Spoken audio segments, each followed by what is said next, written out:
I have a case right now. We're in year 4 of litigation. They have admitted that they stole from the people for 12 pay periods in a row. We have the proof. We got a mathematician, got all the pay stubs, like, you did this. There's no way around it. They're still fighting because they want to pay as little on that as possible. And they're hoping that if they drag it out, they can get a discount on it. They knew that they did this, Scott. They did it on purpose. Every year, American workers lose over $40 billion to wage theft, more than all street crime combined. Most never know it happened. The system they trusted to protect them, it was never built for that. Today, a workers' rights attorney breaks down what your employer never taught you and what they're hoping you never find out. School is designed to make you a good employee. Submit to authority, accept discipline. But in school, you're a child and you don't have any rights. And you are taught that over and over. And then you graduate high school and you get into the workforce. And for the first time, you're an adult and you're out there with really no guardrails. But all of your training has been, I don't have any rights. That mindset is toxic. That mindset makes people absolutely ripe for abuse.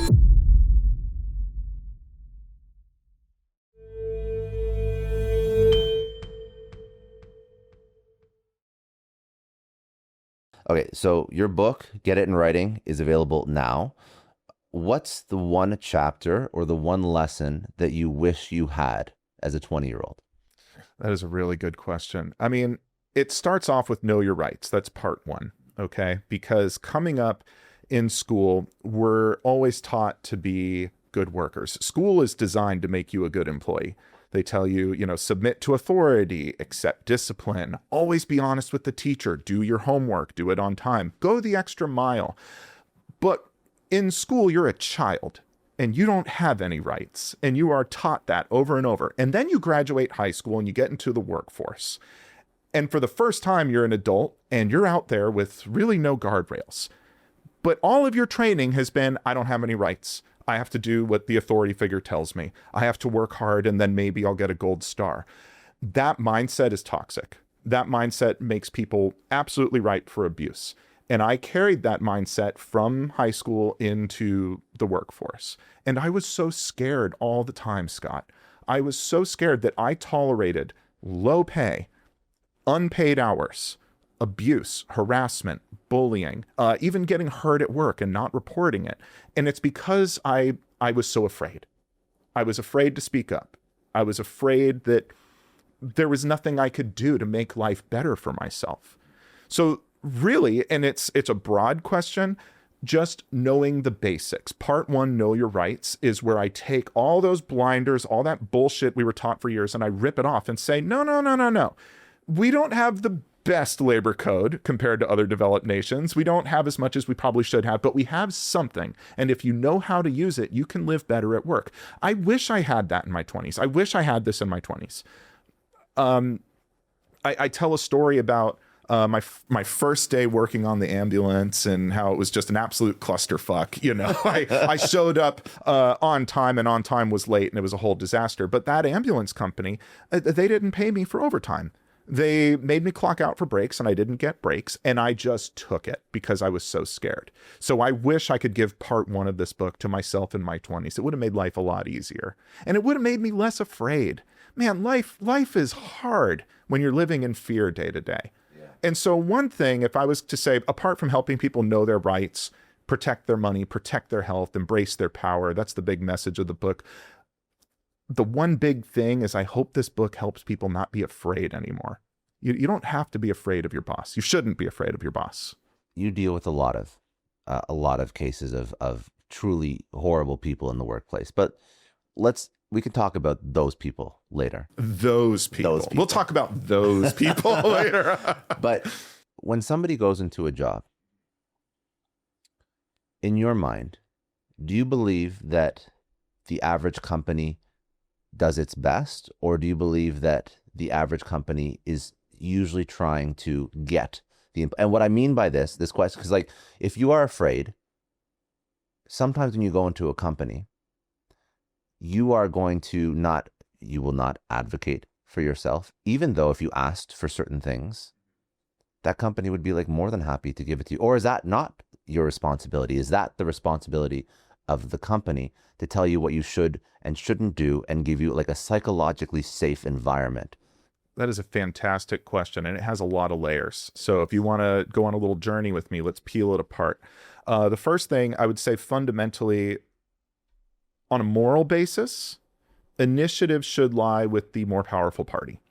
And the employer is the more powerful party. So I would say there's a moral obligation for them to be looking out for the welfare of the employee and to sort of take initiative and say, hey, this employee is working hard, let's take care of them. Unfortunately, that's not real life. And I mentioned that in the book. In real life, your boss is a person just like you.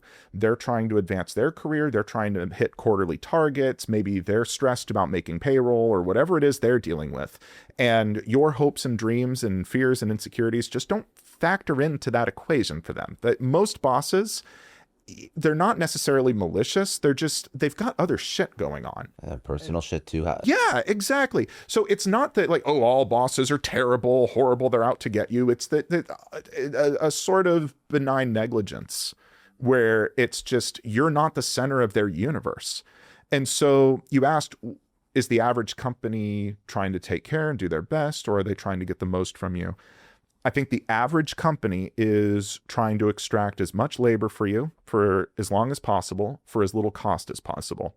Sometimes it's manipulative and shitty, like outright stealing from you and trying to be a bully.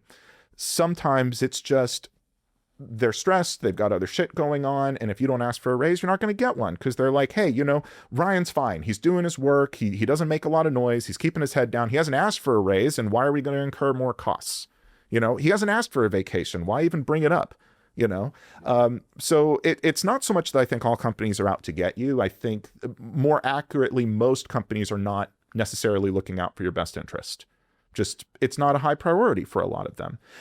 There are bad actors. Those are the ones that I have to go up against. Those people. I know. I should have had a chapter called "Those People," but it's a little late for that. Okay, so that's the next book. Yeah, I guess so. But so to answer the question again, I think morally the initiative should be with the employer, but I can't do that. I can't write a book how to take great care of your employees and expect that to do well. The motivation isn't there. How to improve shareholder value, how to increase your earnings for the lowest cost, that book will sell. But, these people are in business. And so... It's wild that, that's such a crazy point that book won't sell. It will for some people, but it's going to sell to people who are already inclined to do that. Someone who is already thinking, hey, I'm a people first manager. I want to take care of my team because, I want to be kind, but also I know I get more from people when I'm kind to them.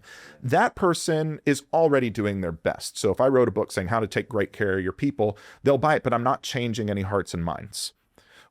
When I speak to the working class person who's actually in the trenches dealing with this, that's a heart I can change. That's someone who might be living in fear, might be living thinking, there's nothing I can do. This is the hand I was dealt and I just have to grin and bear it.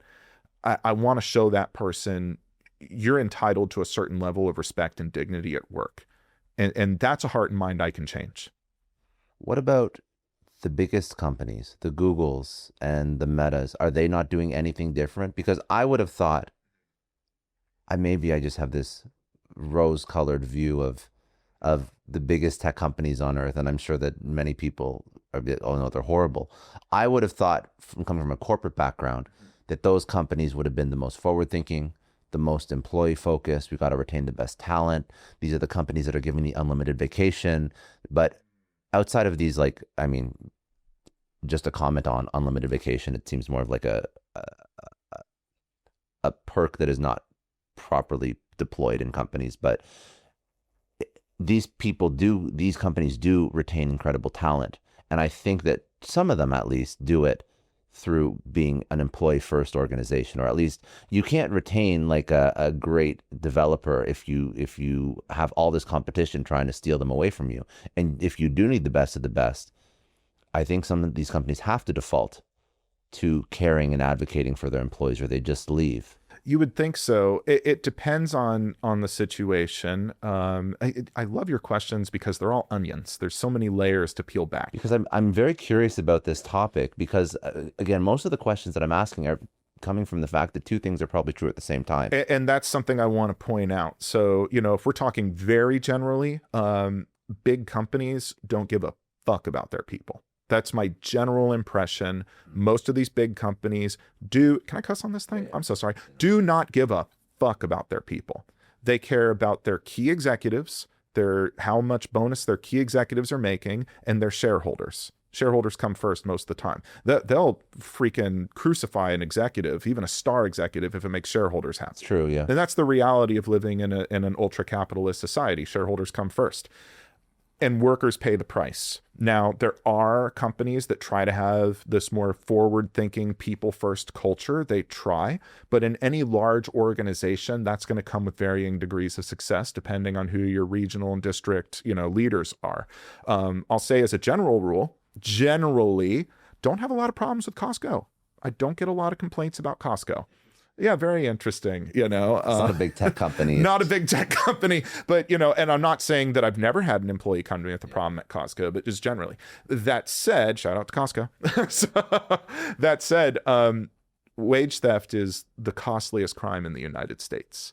Wage theft is a $40 billion plus profit center for American companies. And a lot of times I have sued major corporations. I sue about a dozen major corporations in class actions every year. And what we find is ruthless, mechanical, institutionalized, and deliberate wage theft.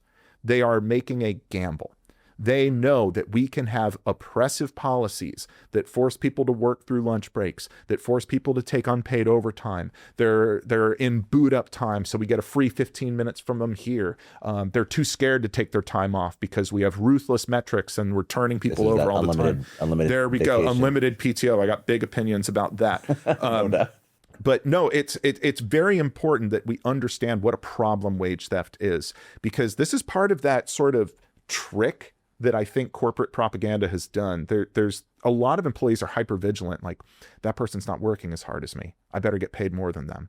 That immigrant got a better job than me, but I've been here first. Why'd that immigrant get a better job than me? And it's like, no, you got it all wrong. These corporations have you so busy looking at each other, you're not seeing the way they are systematically denying you the wages you've earned. And it is bonkers. I have a case right now. I can't say the company because it's active litigation. We're in year 4 of litigation. They have admitted that they stole from the people for, I think it's like 12 pay periods in a row. They were chronically underpaying, not giving people the tips they earned, not giving them all the hours they worked. They know that they did it. We have the proof. We got a mathematician, got all the pay stubs, like, you did this. There's no way around it. They're still fighting because they want to pay as little on that as possible. And they're hoping that if they drag it out, they can get a discount on it. They knew that they did this, Scott. They did it on purpose. An SOP for them. It is. And there's a reason that we go to these companies and you find in these handbooks, discussing pay violates company policy. It's unprofessional and it could lead to discipline or termination. It's against federal law, by the way, but they won't tell you that. No, wage theft is a multi-billion-dollar problem. And these big corporations steal more from their employees than these employees could ever hope to steal from these employers. So to go back to your original question, I deal with a lot of really shitty people. The greediest, the most predatory, the most ruthless sacks of shit you've ever met. Despite that, I believe most people are fundamentally good and most people are trying their best. A corporation is not a people. It is a machine. And that machine is systematically looking for ways to get as much value from their workforce for as little cost as possible. And for that reason, I don't think people should get lulled into a false sense of security, like, oh, I work for a giant corporation. They've got lawyers and HR. They're paying attention to the rules. They'll take care of me. No, they won't. And that's why some of them have this. Lawyers and all these people sort of colluding in a way that is illegal, but they're hoping that you don't stick up your hand and say something's wrong here. Yeah, or not even illegal, but just immoral. Well, to that point, yeah, there's a certain risk cost benefit analysis that gets run, and generally speaking, they're like, we can just not give raises. If they're unhappy, they'll quit and we'll find someone else who's fresh out of high school to replace them. Or, it's when people start getting older, we'll just do a big layoff and we'll sprinkle in some 30-year-olds, but let's get these 60-year-olds out of here. Like this stuff happens, Scott.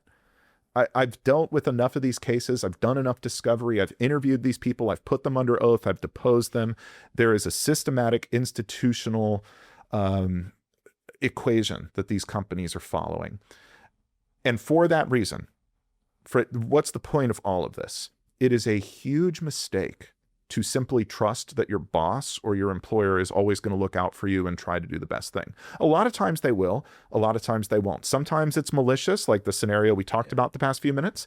Other times it's that benign neglect. Your boss is just, especially if your boss is an entrepreneur, relatively new company, they're just trying to survive payroll to payroll. They're not really thinking about whether you can afford the vacation or not. Like, and it's not malicious. It's just, you need to look out for you at work. And ideally, you learn enough about your rights, you can look out for each other. Because I'll tell you this, if you're just trying to look out for you and only you, that'll get you so far. But organized collective bargaining is really the most effective way to protect yourself at work. And we talk about that in the book as well, ways to team up with your coworkers. Well, I would even say that as an employer, like I'm an employer, and I don't always have the money to figure out everything that I can do for my employees. Like that takes money too, but I rather know about that ahead of time, so I'm doing right by them, so I don't deal with an expensive problem later.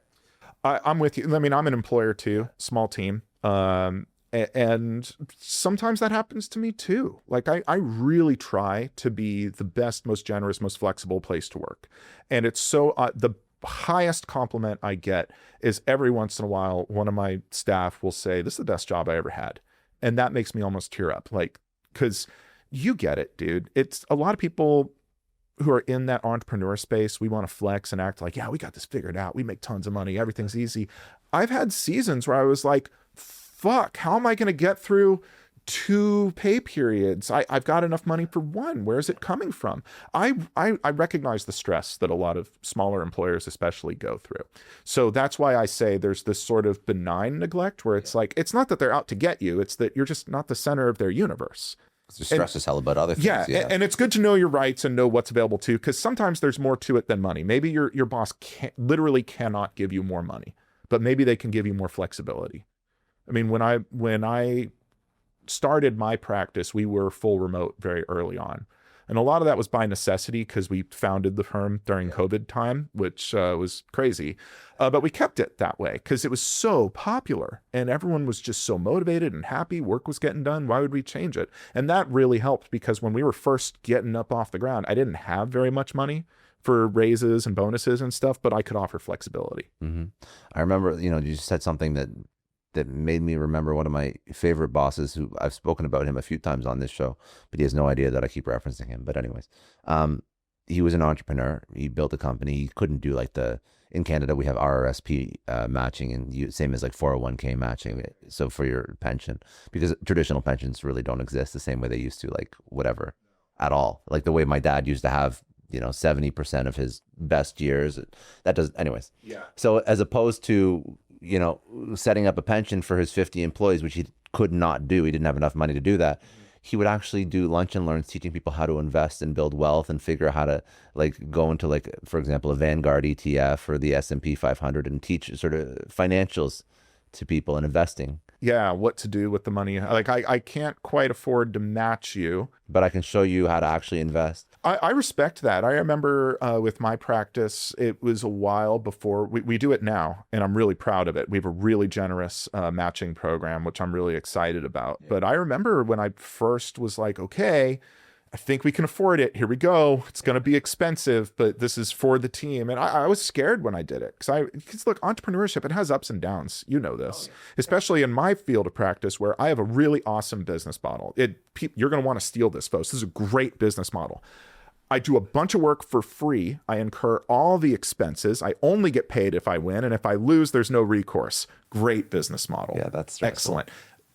It works out more often than not. It's called contingency, and a lot of lawyers do it that way, and it works fine overall. But we have seasons where it's like, oof, case didn't work out quite how we wanted, you know? So for me, the big challenge starting my business from true zero, I didn't have any family connections or money when I started. I started with just me and a laptop and slowly scaled from there. Every new benefit I rolled out, I remember being like, okay, here we go. Like I hope we can sustain this. I've run the numbers a million times, but I don't know what next quarter is going to look like. Here we go, you know? But man, I got to tell you, just as a small business owner, the pride I feel knowing that the people I work for can pay their rent and mortgages, their healthcare is covered, they've got a nest egg building, they're getting free money that's matching to them, they have the flexibility, we give regular bonuses, and just they're happy. And man, I don't know what school of business some of the employers I sue went to where they think just beating people down and dominating them and making them afraid of you is effective. It's not. That just breeds resentment. And then they read my book and figure out all the laws you broke, and then you get sued. Fucked, yeah. I think that we are at this inflection point in work, in opportunity where COVID started it. Yeah. COVID made people realize they can work from anywhere, which then led them to understand that they don't have to work for their shitty boss that is a 20-minute drive from them. Now they can apply online to jobs across the globe. 20-minute drive. Man, so this is being recorded in Florida. I don't know how traffic is out here. It's not a 20-minute drive. California, 20. But you get the point. You get the point. Now you don't have to work for the local company. Yeah. Now you can work. So that means that now the worker has more opportunity and more. They can go and work for anyone anywhere, more than pre-COVID. Not perfect world, but more than pre-COVID because of remote and stuff. But my point with all of this is just saying, and you can comment on anything I'm saying and disagree with you or whatever. But I'm just stewing. I disagree so much. Okay, Scott. so please. I'm kidding. Okay. No, you're great. No, and you bring up a really good point. I want you to finish it. This is now the opportunity for the employer to take their career into their own hands, which means that the employee to take their career into their own hands, which means that the shitty employer, the tactics that they use, these fear-based tactics, they're not going to keep the people around anymore. And you've just diagnosed the start of the quiet quitting movement in the early 2020s. That's what it was. And, you know, there was all those signs going up. No one wants to work anymore. Help wanted. Where have all the good workers gone? They went to places where they get treated with respect because, you know, what I notice as a workers' rights advocate is we have the technology to really liberate people and give them choice in how they work, when they work, what kind of conditions that they tolerate, how they apply their skills, all that stuff. But so often workers are last to get the benefit of those technological innovations. It's the company is looking for ways to, well, how do I squeeze more out of my people? How do I work with less people? That's usually the question these companies are asking. That's definitely the question now. Yeah. How do I work with less people? AI. How do I squeeze more of them? Well, I can have them multitask and I can put them on Zoom so they can be in two places at once. And it's brutal. But what was interesting about COVID, and this is separate from the horrible humanitarian cost of that terrible disease and the pain it caused our communities, just looking strictly at the work side of it. It was the first time that some of the technological benefits we've been working on actually went to the employees. Wait, you mean I can Zoom? That I don't have to drive to your stupid office to go this meeting that could have been an email. I can do it from my home. And I think it shook a lot of people awake. I mean, for me, I was an in-person guy forever. And COVID was the one that woke me up. And I was like, I can have a fully remote law firm. I can have employees in Bakersfield and Los Angeles and all over. And I don't need them to get dressed up and buy a suit and incur all the costs and fuel and go. Why? There's no point. And also we realized how few meetings we actually need. I agree completely. So now this is why I'm shocked that people still you were telling me a story before we started recording about this asshole you were dealing with. That narrows it down exactly none. I only sue assholes. I don't sue nice guys. This guy was a particular asshole, and you were telling me about how it wasn't just work issues, and you know, he basically had an HR person, he had a woman who was pregnant, and I guess he was trying to find a way for the HR person to like write up this bullshit so that he could fire her without saying, I'm firing you because you're pregnant. And the HR person wouldn't do that. So we got rid of that HR person, got a new one. But on top of that, then you layer on all these like sexual assault issues with this. The point is, I don't understand how these people still exist in 2026 when the worker, when the person, the employee has so many opportunities. I think that more and more people like this are going to be weeded out and going to be exposed as shitty bosses because, first of all, people will read this book and know their rights. But second of all, now there's just more opportunity. That's what I hope to do. And it's a shame because we talk about opportunity. Opportunity is extremely relative. There's so many layers to this. So let's peel back just a little bit. So empowering people so that they know their rights tips the scales quite a bit. Unfortunately, no amount of education I provide can change people's options. If you are a low-income person who didn't have access to education, not a lot of access to infrastructure, you're in a marginalized community and you're in rural Alabama, very few options available to you. Can I say yes, just in the short term? Yeah. Just in the short term. Absolutely. We've seen people overcome that. And it's not fair that you have to work so much harder to escape that environment to get somewhere that maybe someone like me just was the default. But, those people have fewer options they're dealing with. I just want to say that because I don't want people to feel like it's hopeless. Oh, it's definitely not. I'm just saying in the short term, not to diminish the reality of their circumstance. I'm saying short term and just because I want people to realize, like, yes, your current situation could be absolute shit and it sucks and you don't deserve that.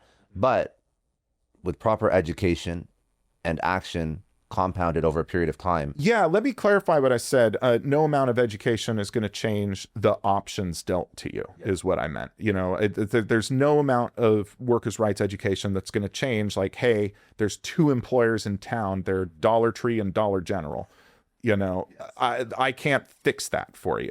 But when you're working there and trying to find your next move, you can get treated a little better. That's what I mean by that. And the other thing that, just as an aside, non-competes in employment. Some states, they're outlawed. California doesn't allow them in employment.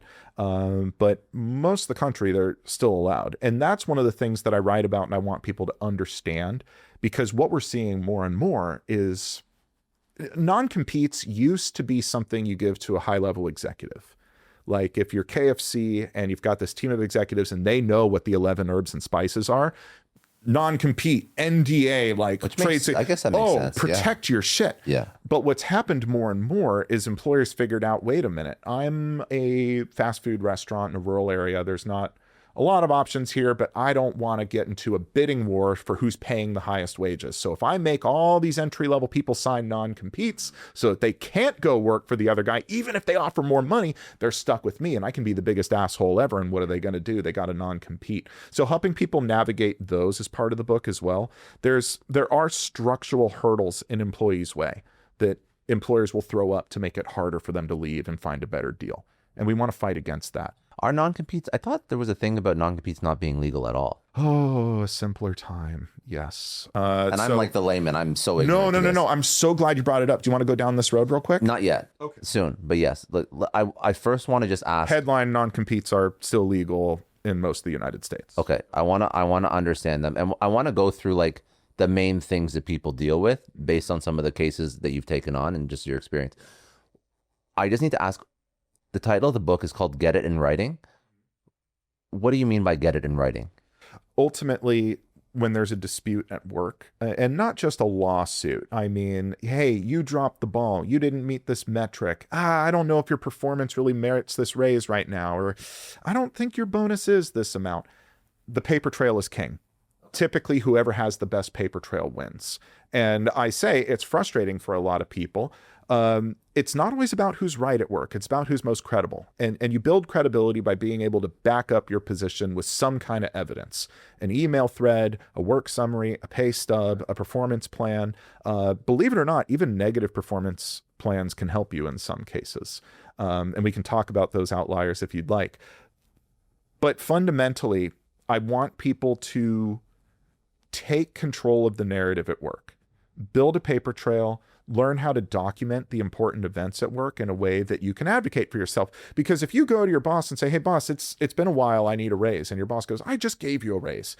Go look at the paper. Boss, that was a year ago. I know time flies, but it's been a year, and here's the work I've done for you, and I think this merits a raise. I would like that.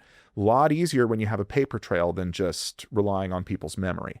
And the other important thing about memory, let's say you've got a bully at work you're dealing with, you've got a coworker who's targeting you. You want to get that in writing. You want to talk to the employer and say, hey, here's the problem I'm dealing with. How are you going to help me? Because if you just go to HR and say, hey, Scott's really bullying me a lot. He's treating me bad. He's putting me down, and this isn't working for me. The only thing you're getting out of that conversation is, oh, Ryan's got a problem. Ryan's causing drama. Ryan's spreading rumors. And they can deny that a report of harassment was ever made. And now when they turn around and start targeting you for that, you don't have any proof that you came to them with a complaint of harassment. Why is that important?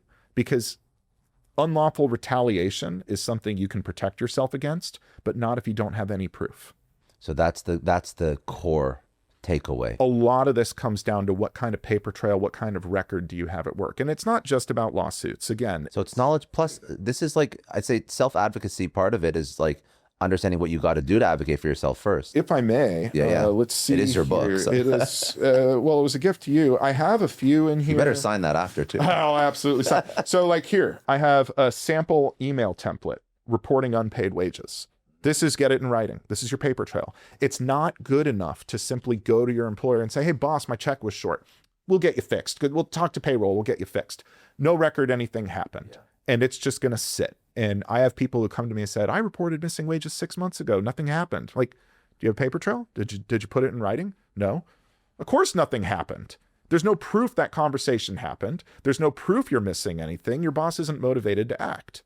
But here I actually write, here's what you write so that you're walking that line between, you don't want to be combative and accusatory. No, he's like, this is what happened. You want to be matter of fact, and you want to be professional and objective. And so that's just one example template I put in there.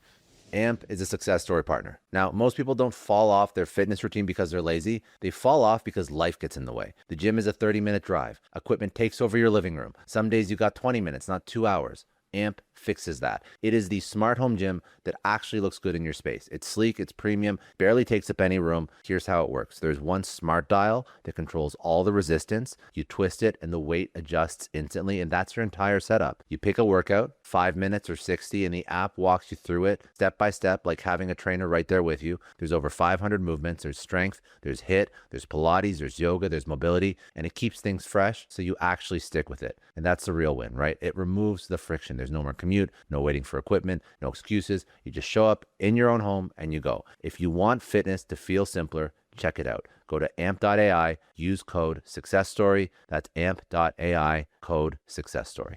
NetSuite is a success story partner. Now, look, I talk to a lot of operators and founders and entrepreneurs on this show, and the ones who are pulling ahead right now all have one thing in common. They stopped treating AI like a buzzword, and they started actually running their business with it. The ones who are still on the sidelines, their competitors are eating their lunch. NetSuite by Oracle is the #1 AI cloud ERP. 43,000 businesses run on it. It takes your financials, your inventory, your commerce, your HR, your CRM. It puts it all into one platform, one source of truth. And because all that data is connected, the AI is actually useful. It's not guessing, it knows your business. It automates the stuff you shouldn't be doing manually, surfaces things that you'd normally miss, and it lets you make faster calls with real confidence. Software, healthcare, manufacturing, financial services, it does not matter. They build it around you. If I needed an ERP, this is what I use. If your company's doing 7 figures or more, go grab their free guide, Demystifying AI, at netsuite.com/Scott Clary. It's free, netsuite.com/Scott Clary. That's netsuite.com/Scott Clary. MyFitnessPal is a success story partner, and I've actually been using it myself for a while. Many of you don't know this, but it's one of the first apps that I've ever used on my own personal health, wellness, weight loss, nutrition journey years ago. Now, on this show, we constantly speak about optimizing everything, right? But optimizing your sleep, your training, your mindset, your business. But the one thing that so many people skip right over is the thing that all of this is built on. It's your food. It's your nutrition. You can have everything else dialed in, but if your nutrition is off, your energy, your recovery, your mental clarity, they all take a hit. That's why I use MyFitnessPal. It makes tracking your food incredibly easy. I can log a meal in 10 seconds and the database is so big that whatever I'm eating is already in there. And here's the thing that actually got me. When I started tracking, even though I'm pretty good about my diet, I realized that if I don't pay attention, I way undereat protein. And that explains every single afternoon crash that I will be blaming on everything else but my food. Again, MyFitnessPal is not about restriction. It's about awareness. And when you start using it, you start noticing patterns. It also connects with 40 plus apps and wearables, so it slots right into whatever it is you're already using. So if you actually care about your health as a founder, as an athlete, as someone who just wants to feel better, your nutrition has to be part of the plan. Go to podcast.myfitnesspal.com and use code Scott, all uppercase, for 15% off MyFitnessPal Premium. Start tracking and see what you've been missing. Do you find that in a remote environment, people, because it's remote and everything's via email versus knocking on a door and walking to an office, more stuff is tracked, and aka more employers are acting better because there's more things that are being written down? Acting better, no. Recorded better, sort of. There's two sides to that coin. When you're remote, there's more opportunities to get a paper trail and document what's happening. And again, this isn't just about lawsuits. It's, you had a big meeting coming up and everyone divided the work. Someone shows up unprepared. Scott, you never told me. Yeah. Got to go to the paper trail. Yeah. And so who told who what, who was in charge of what? That paper trail protects you. There's two mistakes I see for remote workers. Number one, a lot of Zoom meetings. And the Zoom meetings are not recorded. No one writes a summary. So I actually give tips on, if you do a Zoom or a phone call, be the person who writes a recap of the meeting. And some people get down on that. Like, what are you talking about? I'm not the secretary. I don't want to do that because then I have to do it for everyone. No. You're looking at it all wrong. The person who controls the summary for a meeting like that controls the narrative. You just became very powerful and you look so helpful. You don't look like you're making a power play. You're helpful. And that should be the goal too. Yeah, you decide what gets a bullet point, what gets a footnote, what maybe wasn't important enough to make it onto the summary. You control that. So the big mistake is Zoom, and things just aren't written down. So people argue about what was said on the Zoom as if it was face-to-face. The other is important communications on a company-controlled messaging platform like Slack. Those messages are not private. I'm not saying your boss is sitting there reading it in real time, but if they ever want to go back and see what you said, don't treat it like a private chat box. It's not. And some people do. Yeah. They start saying, man, this guy's a dick. It's a problem. But also, if you have an important communication on Slack and nowhere else, and then you lose access to that Slack, you get put on administrative leave, you get fired, or just something happens to it, your paper trail is gone. So finding other ways to take control of your paper trail so that you're not putting all of your eggs in your employer's basket. You don't want to leave your fate entirely up to them. Let's go back to non-competes. Yes. So non-competes, why did I think that they were illegal? Because you're very smart and you're paying attention, but things change quickly. Thank you very much. Of course. Well, you threatened me before this. He has a weapon, by the way. You don't see it. It's off camera. He has a big weapon. I'm a Canadian. Listen, everybody down here carries. I think I'm like, maybe I should at some point. I don't know. You're funny. All right. So there was a push under the Biden administration. The FTC was looking at banning non-competes. Okay. Yeah. Lena Khan was the commissioner at the time. Love her. She's very pro-worker, very progressive. She's not there anymore. There's been a total changing of the guard. And they were trying to ban non-competes in employment. The reason they wanted to do that is about 1 in 5 American workers are actually restricted by a non-compete in some way. Most of them don't know it because you show up to work and it's kind of like that example I gave when you're in school, you just submit to authority. Jobs are the same way. Sign all this paperwork. Yeah. What is it? Doesn't matter. You want to work here or not. Sign all this paperwork. And buried in there, you're going to see things like arbitration agreements and non-disclosure agreements and non-compete agreements. And that non-compete is what restricts your ability to work. So for anyone who doesn't know, a non-compete basically says you can't work for a competing business. Competing can be used quite loosely sometimes, or start your own business. Usually it's for a period of time. Non-competes that last more than, say, a year, 2 years, less enforceable than ones with a tight time. And they should be limited geographically as well. But that is still a powerful weapon if you're, say, local employer and you don't want to have to get into a bidding war with local people. All these entry-level workers or lower level or even middle level earners, where are they going to go?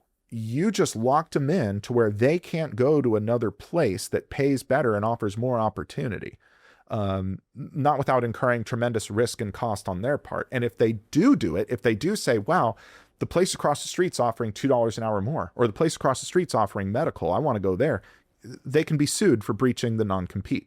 So, and do employers? That does happen. Really? Not so much in California, because California is one of the few states that's outlawed non-competes in employment. But that does happen. So, and one way I've seen it happen is like, if you have like a wrongful termination case or something, and they might countersue you and say, well, you violated our non-compete and our non-disclosure, so you're suing us, we're suing you right back. You know, we've seen that kind of pressure tactic happen. So what the FTC was trying to do in the Biden administration was limit those, because what they found was, with so many workers bound by those non-competes, it actually restricted economic mobility. It restricted innovation. It prevented many great small businesses that could have been started. It artificially depresses wages. And the FTC estimated that it cost the American economy about $300 billion a year, having so many workers artificially constricted that way. Now, to be clear, this is distinct from saying, hey, you know Coca-Cola's original recipe because you're a high-level executive and Coca-Cola has a right to protect that IP. We're talking about something totally different. We're talking about a company that maybe takes 1,000 employees and says, you cannot work for any competitor or start your own business or we will sue you. And that really, really sucks, because you have just locked those people into what could be a highly abusive environment. Yeah, I think that it makes a lot of sense for a CEO to have a non-compete. Somebody who is if you work for Coke, don't get poached and go to Pepsi and be like, let me show you everything Coke is doing. This legislation that they were trying to pass, I didn't realize that it didn't pass, and that's why I thought that non-competes were illegal. But it was toward the tail end of the Biden administration that were working on it, and I thought that was actually great. I've never loved non-competes. I've never enforced a non-compete ever. I've never been a fan of, if somebody's trying to, if I'm trying to work for somebody, if they have a I never liked it. Yeah, I mean, they have their place, and they had their place for a long time, and they've just been wildly abused. But I like retaining talent because I'm a good employer, because for some reason. Oh, forcing someone to stay because of a threat of a lawsuit doesn't vibe with you? No. You don't like that? No, to me, that's tiring and stressful and exhausting. I rather attract good talent. Yeah. I rather find out what that person needs in their life. And hopefully while they're working with me, we can find a way to move them closer to their own personal goals. And I don't know, I found that that's like the best way to keep good people around. It is, because if someone's just staying with you because they're scared of the legal consequences of not staying with you, you're not getting good work from that person. No, of course not. If they're miserable, you're not. They're not choosing you. Yeah, it's bad for everybody. But yeah, those efforts were abandoned. But that legislation, so the reason why that was abandoned, was that like just pure political? Yeah, so it wasn't legislation per se. This was being worked on within the FTC. So a federal agency with rulemaking authority, kind of like OSHA. They are not Congress. They were created by Congress, and Congress delegated some of their rulemaking authority to OSHA. So OSHA can actually, very sad, at the tail end of the Biden administration, we had some really exciting labor protections that were in the works, and then the administration changed and it was totally abandoned, all of this. So OSHA was working on a consolidated heat safety rule that currently there is no federal heat safety rule, basically saying, hey, like, you know, when there's certain temperatures in the workplace, workers should get breaks to limit their exposure. They should have cool down periods. Seems like a very nice thing to do. Seems important, doesn't it? There are some provisions of OSHA's codes that arguably capture that, but there was no uniform heat safety code. And so OSHA was working on fixing that. When the new administration took over, that went away. The FTC efforts went away. Hopefully, under a new administration, we might see that. The problem is the Trump administration is not particularly pro-labor. That's not what they're interested in doing. So yeah, you heard about that. It's an exciting idea. I hope with the new administration we resume particularly the heat safety rule and the non-compete efforts. No, I was going to ask those non-competes, like if the FTC was successful, how would a company, so this is always my question, how does a company carve out a non-compete for an executive that really should have a non-compete when an FTC has a law like this that goes into place? Well, the FTC law was never fully realized or matured, so we don't know what that was going to look And there would like have had to have in the been end. carve-outs of There some would sort. certainly, I would presume, because again, this is hypothetical because you don't they never want finished you their don't want work. this to be damaging Yeah, so for legitimate. there's a couple of ways you could look at it. And the one is you would look at carve-outs for certain high-level executives. I mean, we do that all the time. The Fair Labor Standards Act applies to most non-exempt employees, but there are exceptions for highly compensated executives for the exact reason we're talking about. There's other ways to protect. There's the Defend Trade Secrets Act. You have your own IP laws. You can still have non-disclosures. You can still have non-solicitation agreements. There's other ways to protect yourself besides a non-compete. But I would imagine that if we were to get to a place where non-competes were banned at the federal nationwide level, we would see carve-outs for certain high-level executives, because that was the purpose of them in the first place. At will employment. Yes. So most people think that at will employment means they can be fired for anything. Yeah. And there's nothing that anyone can do. You say that that's the biggest lie. It's the number one biggest question, biggest lie. Yeah. So what does it mean? All right. So at will employment means you can be fired for any legal reason. Okay. And employers like to forget that legal part right there. Like, I can fire you if I don't like the color of your shoes. Well, shoes aren't a protected class, so sure, I'll give you that one. But yeah, any legal reason. So, and that is the default rule in 49 states. A lot of people think, oh, I'm in an at-will state, I have no rights. Like, your state's not special. Montana is the only one that's special. It's the only state that's not at will. They actually have more protections in Montana. I briefly discuss it in the book, but I'm not a Montana lawyer. Now, here's the thing about at will employment. The hard truth is most terminations are legal, even if they're unfair, even if they're capricious, stupid, petty reasons to be fired. Generally, they're legal. But if the true motivation was unlawful, you were pregnant, you requested protected medical leave, you blew the whistle on an unlawful practice, you reported some kind of safety concern. Those are just a few examples. There's a lot of examples in the book. I go into much more detail. Then an employer cannot simply say, oh, you don't want to have sex with me? Okay, you're fired and it's at will and there's nothing you can do. That's not how it works. That's like saying, if a robber robs a 7-Eleven and the cops grab him and he says, it wasn't me, the cops don't go, oh, so sorry for the mistake. Please, on your way. And here, have a Slurpee. We're so sorry to have bothered you. That's not how it works. If you're an at-will employee and you are fired for an unlawful reason, your boss is probably going to say they fired you at will, they fired you for no reason, or they'll make up a performance issue. It's probably either it's not true or they'll blow it out of proportion to justify it. Then you can say, wait a minute. Wait just a damn minute. I hurt my knee at this job. I reported that I hurt my knee. Then I asked for an accommodation to help me work with my knee while that's going through. Suddenly, for the first time in my 12 years at this company, I'm getting written up for poor performance. Suddenly, I'm the worst guy in the world. Suddenly, I'm fired at will. I call bullshit. And so that's where I want to protect people and say, look, at will employment, yeah, it's the default rule in almost every state. Most terminations are legal, but if something feels off, I don't want you just taking your employer's word for it. Because I'll tell you what, as a workers' rights lawyer, I get lied to all the time. We just got a $2.4 million settlement against a guy who, to his dying breath, insists it was business reasons, it was at-will employment, and I know damn well he fired my client because she was pregnant. He never admitted it. I don't need him to admit it. Thank God she had a paper trail. Thank God she knew her rights. That's why this book is here. That's incredible. No, I'm just thinking about how it's all fucked up, isn't it?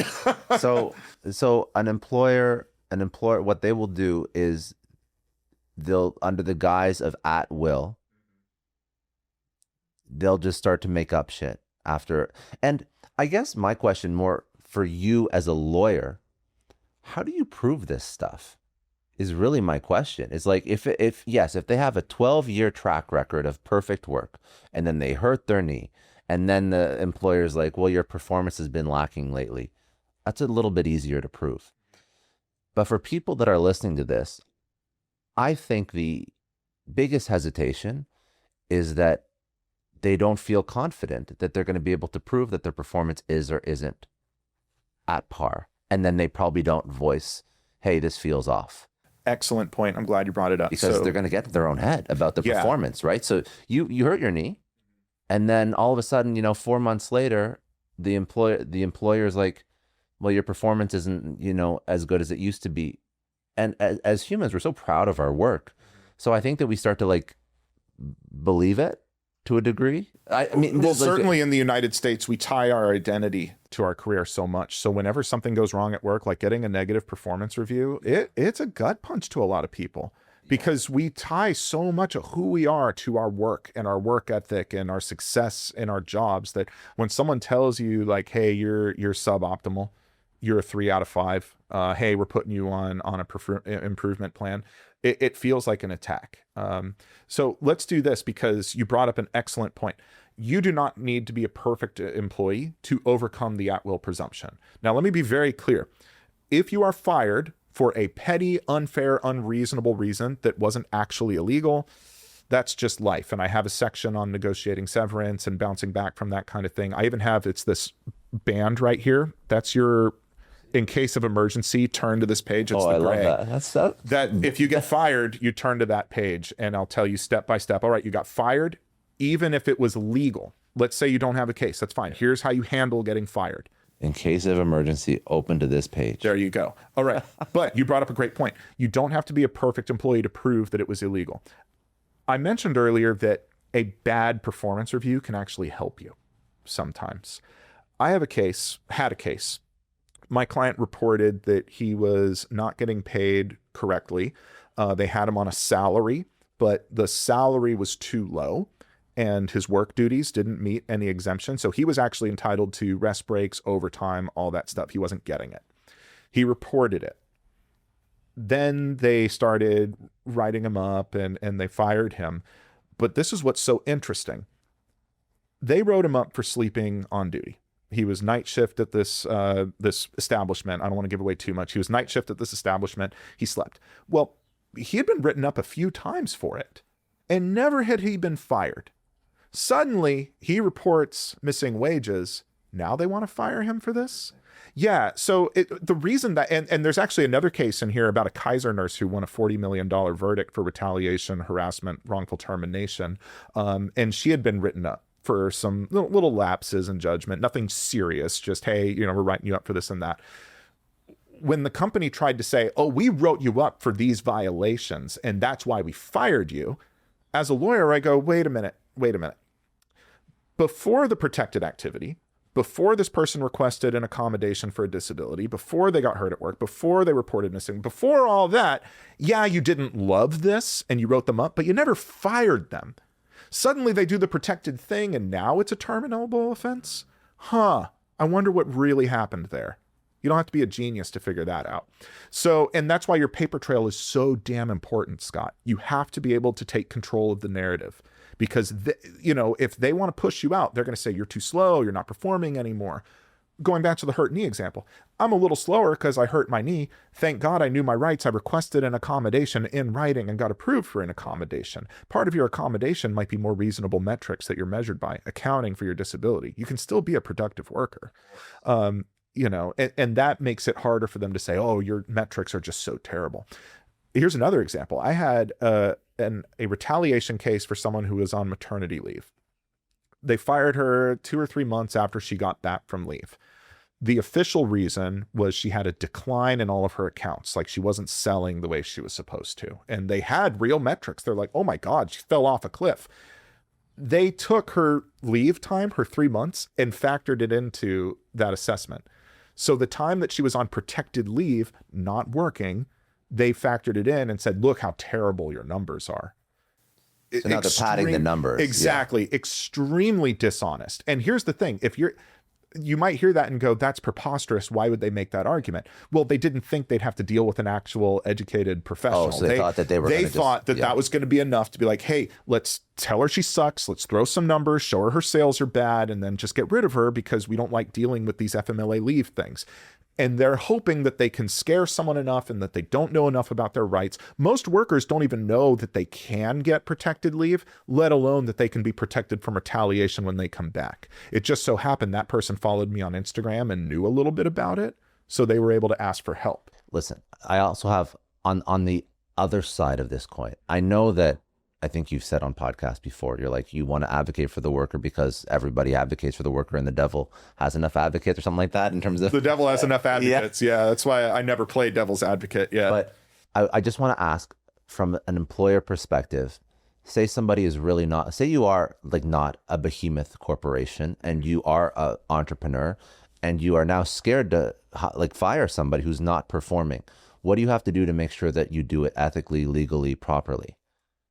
There's a few ways of doing it. Because I'm an employer too, and I'm a small employer. And I want to speak to that too, because I think that that's something that'll hopefully a lot of people that are listening are like, listen, I'm on the other side of this and I don't want to do anything wrong. And this employee is genuinely not doing the job that I need them to do.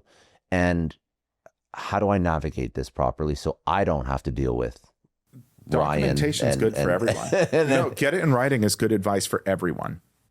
Documentation is key for everybody. Communication is key for everybody. If you're trying to avoid a problem, first of all, just don't break the law. Don't fire someone because you think they're getting old or because they're disabled, because you think they're going to take pregnancy leave. Don't do that. That eliminates some problems right there. The labor code is complex. You're going to make mistakes. You are going to make mistakes as an employer. I don't expect you to be a labor code expert. Be nice.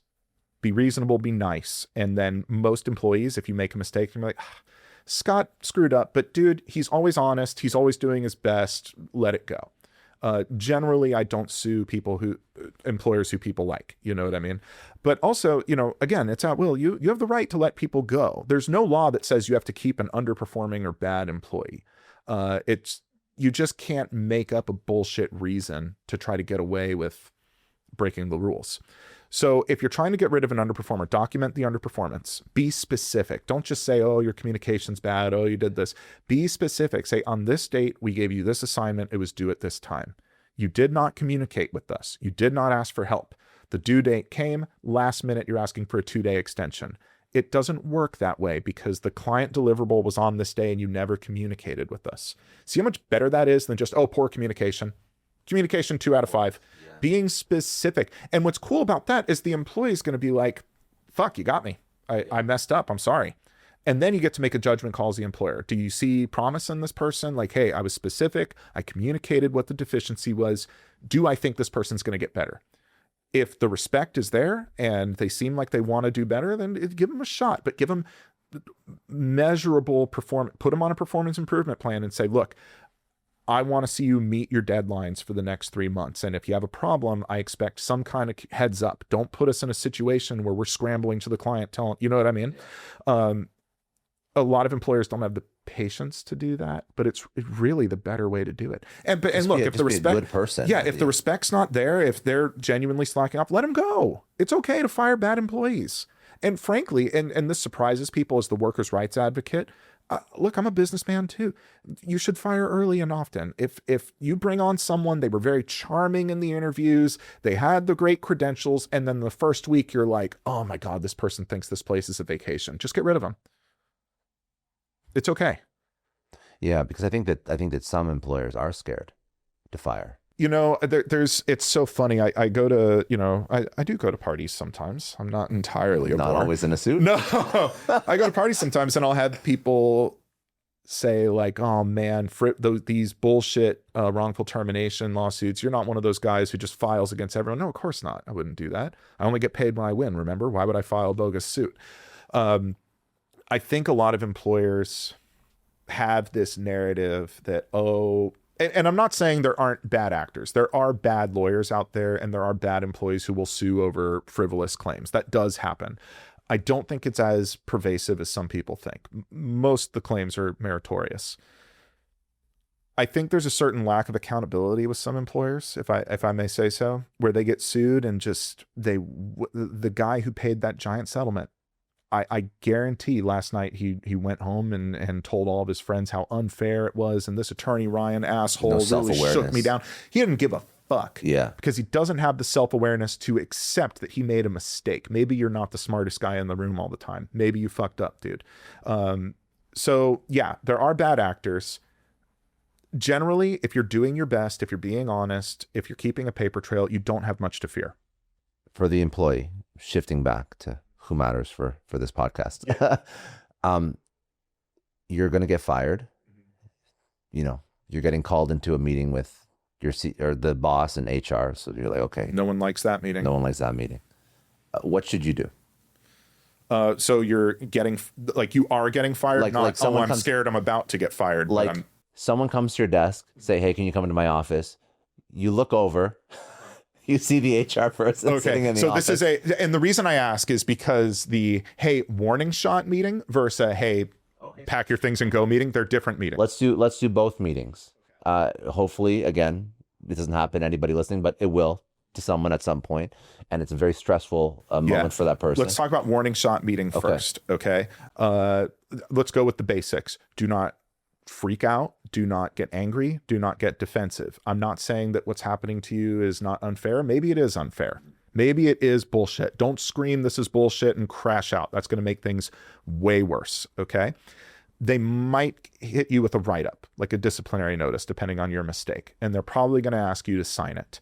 A lot of people are scared to sign that because they think, oh, I'm admitting it's true. What do I do? If you don't sign, they might fire you for insubordination, or they'll write refuse to sign, and it's just another set of problems. My recommendation is go ahead and sign that stuff. There's usually a provision that says, hey, by signing below, I'm acknowledging, only. If that isn't there, just sign your name and write acknowledged only. Don't try to get cute with, under duress or, And then after that, if you disagree with the write-up, you can do a rebuttal. A lot of times they have like a spot on those write-up forms they give you, or you could just do it in an email or a letter, whatever works, and just say, hey, following up on the meeting, I understand the company's concerns. There are some issues I disagree with, and I wanted to share my side of the story, and just lay it out objectively. The company says I missed these deadlines. That's not the whole story. I took on extra work for Bob when he was on leave. I was managing multiple calendars at once. So to prevent this from happening again, I would like some assistance, something like that. A rebuttal is good. If they hit you with a performance improvement plan, sorry, going back one bit, going ahead and signing, acknowledged only, rebuttal is so important. Even if you agree you made a mistake, show that you're cooperative. Because you're controlling the paper trail. You're showing that you are reasonable, you are teachable. That way, God forbid, if there's another problem a few months down the road, they don't look and go, oh, we've written this guy up already. Let's fucking can him. Yeah. Like, no, we wrote him up. He took accountability. He tried to get better. And yeah, he's not perfect, but this is clearly a teachable guy. I've seen that in cases, by the way, where, I crack open the HR file and see everything they say about my clients. And I've even seen that before, where my clients engaged in the rebuttal process and they'll even write, look, guy makes mistakes sometimes, but he's teachable. Yeah. That's a great note to have in your file. And that protects you later if they want to say, oh, we're just fed up. We can't. You said here my client was teachable. Oh, all of a sudden he turns, 60 years old. He's not so teachable. What happened there? Is it really performance or is this age discrimination? This protects you. The other thing, there's the rebuttal process. If they hit you with a performance improvement plan, look at the metrics. They're going to say things like, hey, you're going to have a weekly meeting with your boss. These are the targets we want you to hit. Watch out for vague metrics. Big red flag. Highlight this on your thing. Watch out for vague metrics. Vague metrics are a warning sign that they're really looking for an excuse to get rid of you, and they don't give a fuck if you get better. That happens. That does happen. So you are going to want to insist on specific, measurable goals. How many units do you want me to sell? How many calls a day do you want me to make? When do you want these reports due? What do you want covered in them? Because if they hit you with just very broad, improved communication, navigate client better, they can always move those goalposts and say you didn't meet them. So insisting on specifics helps a lot. Oh, and last thing, sorry, Scott, you got pulled into that meeting. Where you are getting fired actively? You got pulled into the warning shot meeting. Oh, the warning shot. Okay, yes. Dust off your resume, apply to jobs like crazy, because it's usually the first domino to fall. You could be fine, but it's better to have the options and not need them than to be totally caught off guard. So what happens in that firing meeting? The firing meeting is tougher because no amount of begging, pleading, threatening, or crying is going to change it. If you freak out and have a meltdown, threaten to sue, whatever it is, how could you do this to me? I've given you my best 20 years here. They've already made the decision. And frankly, the person giving you the news may not even be empowered to change anything about it. They're just the messenger. So crashing out is just going to make it worse. Unlike the warning shot meeting where, hey, if they write you up, most of the time, safe to sign, just write it's acknowledged only. In the firing meeting, don't sign shit. They're going to get real pushy. You're going to feel like you're in a timeshare meeting. They're going to be like, just sign here. You got to sign or blah, blah, blah. What are they going to do? Fire you again? You're already fired. Be like, hey, I'm not signing any of this shit until I have time to read it and think about it. Let me go, well, you won't get your final paycheck. Fucking try me. That's illegal. But okay, noted that you intend to break the law. I'm going to take this home and understand it before I sign it. Because a lot of times what they put in there is some kind of waiver of your rights. Don't give up your rights for free. That is the time to start thinking, hey, can I negotiate for some severance? But don't do it in the termination meeting. You want to get a cool head and come back. Don't sign anything. Don't freak out. Don't threaten. Even if you're planning on suing, don't tell them that. There's no benefit in telling them that. There's nothing less scary to a corporate lawyer than some irate, hysterical employee saying, I'm going to sue you. Be like, okay, well, I'm going to start burning your Slack messages just in case, you know. They're not supposed to do that, but I live in the real world. Threatening to sue, negotiating for severance on the spot, typically not advisable. You want to recover from the shock of the moment and get a game plan. So get out of the high pressure environment. You're playing. A lot of employees are tempted when they're in that termination meeting to get answers. You're going to want some kind of confession, like, tell me why you're firing me. Why are you firing me? For starters, your employer is never going to look at you and say, well, we're doing it because you're gay.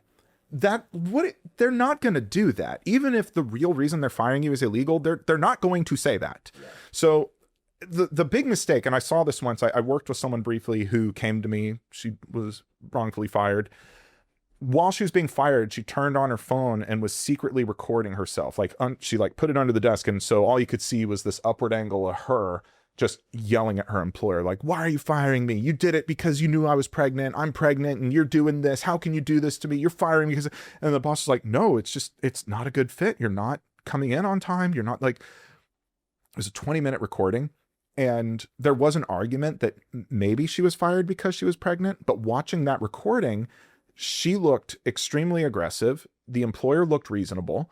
And not once did he confess to anything. So he's sitting there saying, no, it's just a bad culture fit. You're not getting along with people. You're not showing up on time. And she's yelling at him and secretly recording. That recording she thought was a slam dunk. I don't know why. I was like, this makes you look terrible. This actually makes the employer look reasonable. It makes you look unreasonable. And what was the point of this? They didn't admit to anything. So what's the point of that? When you are in that hammer falls down termination meeting, don't argue, don't cry, don't beg, don't threaten, and don't try to get a confession. You can ask, hey, why are you firing me? Note the reason. I would love to know why they said you were fired. If they say it's performance, fine, write that down and we'll talk about it. But don't grill them and try to get them to admit that they broke the law. That's not going to happen. So when you're fired, what happens if you saved screenshots of an important WhatsApp, Slack, text conversation with an employer, but later the chat was deleted for both of us? So can screenshots still be used as evidence in court? And then what if someone edits or fakes screenshots? How does the court verify whether or not these are real or not? So I get screenshots, fake emails. Have you ever seen cases like this before? Yes, I've actually seen a few situations where this comes up. So screenshots work. I've seen a few things, and yes, I know there's going to be comments. It might violate your company policy, but you're in a freaking dogfight. Company policy is the least of my concerns right now. If I have a screenshot of a Slack message where it's very clear that your employer is rejecting your efforts to engage in a disability accommodation conversation, for example, that is far more serious than, oh, you screenshotted the Slack, you broke policy, you rascal. I'm not really concerned about that. The screenshots can work with any form of writing, any form of photographic evidence, screenshot, email. We typically do a deposition and we bring someone in who we would say, hey, are you familiar with this photograph? Yes. How? I took the photograph. How'd you take the photograph? I screenshot it on my phone. Okay, what app were you viewing at the time? And we can actually look at the metadata on the phone and verify it's real. Unfortunately, a conversation that we as lawyers are starting to have now is artificial intelligence and how it's used to manipulate evidence. And we are, I think, more ahead of the curve than people might expect. At least my firm is. We're very forward thinking with tech. We are very much paying attention to what is the metadata of any piece of evidence, who are the people involved, can anyone sort of fortify or cut down the credibility of something we're looking at. That's a lot of legalese to say. Any piece of evidence that gets brought up we are going to verify its authenticity in some way. And there's a number of ways to verify authenticity. And one side can challenge the authenticity. I didn't write that. That's not real. That's made up. Okay, you can say that, but if the metadata says this is real, if it's contemporaneous, if this person's saying it's real and they have a lot of credibility, then we're not going to worry about that so much.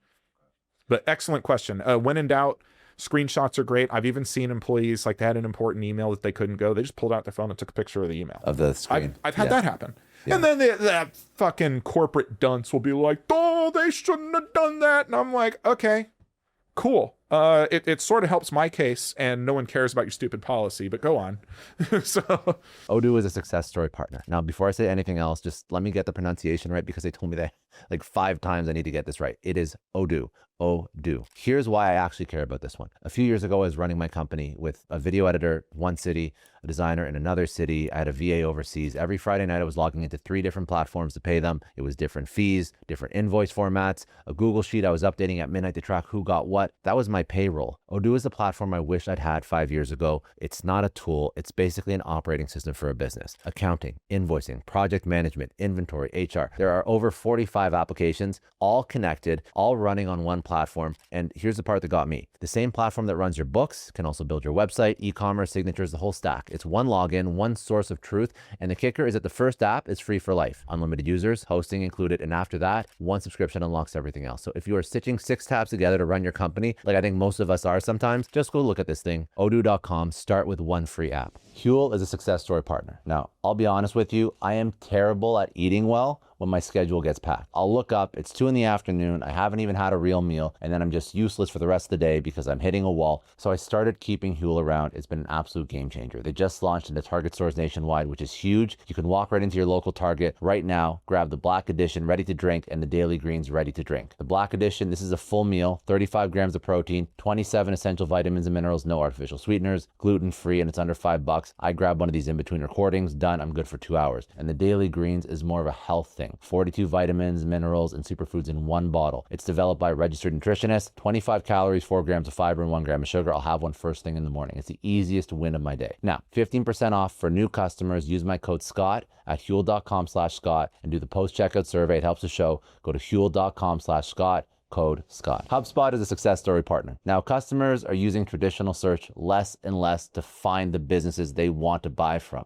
Now, when a buyer or a customer asks AI for a solution like yours, does your business come up? They're looking for a product, they're looking for a service, and they're going into some AI chat tool and they're saying, hey, help me find the best one. If your company isn't showing up, you're missing out. And most companies have no idea if their business is showing up or even how to show up. And by the time they figure it out, they've already lost a deal to somebody that figured out AI. This is what AEO is. Answer Engine Optimization. HubSpot AEO helps you show up in those moments with the right answers that your buyers and your customers are looking for. It could be before the first click, before the first form fill. That's the moment HubSpot AEO is built for. So check out HubSpot.com to learn more about AEO. HubSpot is the agentic customer platform for growing businesses. We spoke about at will. We spoke about non-competes. We spoke about getting fired. Let's talk about harassment, and then let's talk about wages and money. These are all obviously things that your content is incredible. Like outside of the book, like your content in general, I love your content. I appreciate you, man. Thank you. I respect what you do. And I think that the reason why, well, two points I thought of. First, I'm shocked that a book like this doesn't exist already. So was I. That's I was wild to genuinely me. surprised. When Penguin came to me with this and said, hey, we want you to write something, I was like, I'm not familiar with anything, which I am an expert in this. I feel like if it existed, I'd know. But yeah, I might have missed it. And I went and I was like, holy shit, no one gives you this. No, but that's also why I think your content does so well. It's because there's not a lot of people that advocate for the employee, that teach them what, I don't know, it's just kind of sad to me. It's kind of sad that because as an employer, I also want to learn, again, maybe I'm just like an odd one out. I hope that I'm not, but I also want to learn like what you should and shouldn't do and how to do things properly. Like that just seems like a great way to run a business. I don't know why it's such a being fucking a novel. people-forward manager is one thing. This stuff doesn't get taught. You go into a bookstore, you'll find a million books on, how to find your passion, how to make more money, how to be a big business entrepreneur person. Cool. I'm not one of those people who necessarily thinks entrepreneurship is the end all be all. I'm not the guy who thinks, oh, if you're a business owner, it's better than being an employee. Like, everything is relative. I agree with there that are completely. employees who make more money than I can ever dream of. Ask a brain surgeon who's a W-2 employee how they're doing. You know, they're fine. The point is, it's not a very sexy topic for a lot of people, just advocating for yourself at work. A lot of people just, it's a market that gets missed. But man, I don't know if you've looked around, people are getting squeezed. Our paychecks aren't covering the cost of living. Gas is going up. Just I know people are stressed. I mean, people can barely afford to pay for the fuel to go to the groceries, that they can barely afford to their rent, that they can barely afford to their job, that, oh, we're implementing AI and 1,000 of you aren't going to be here next month. It's fucking scary out there. It's super scary. I mean, at this point in my life, I make decent money. I keep thinking to myself, you know, the benchmark when I was growing up was to make 100 grand. That was like the 6-figure, right? Yeah. And that's not really a lot for most people in like a major tier 1 US city with kids and a sole income anymore. It doesn't hit like it used to. And that's saying, and then somebody's listening to this be like, bro, what are you talking about? I make 60 grand or I make 55 or I make minimum wage. Yeah. And you're complaining about 100. I'm not complaining about 100 from a perspective of, oh, it's such a little amount.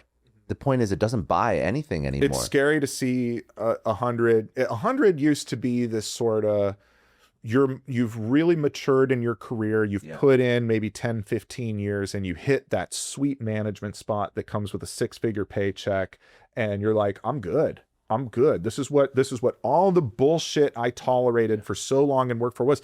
Now, God forbid you get there, it's getting harder to get there than ever. Even if you get there, you go, I thought life was supposed to get easier.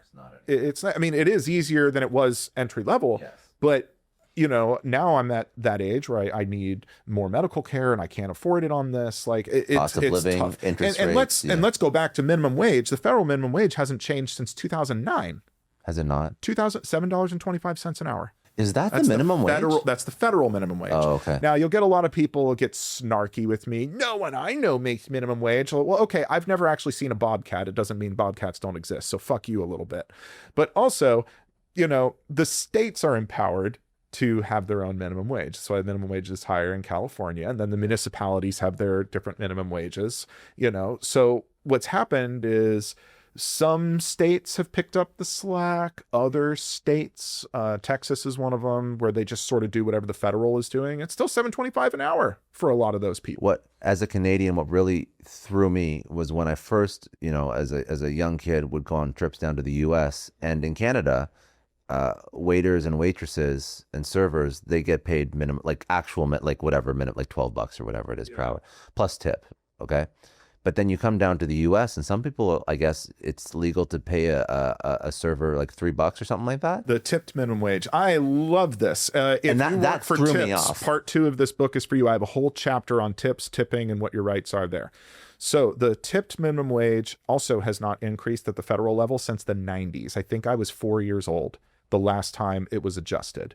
So the federal tipped minimum wage is $2.13 an hour. What the is that? That was fucking nothing in the 90s. It's even less than nothing now. So what that law said generally was you could pay a tip earning employee $2.13 an hour.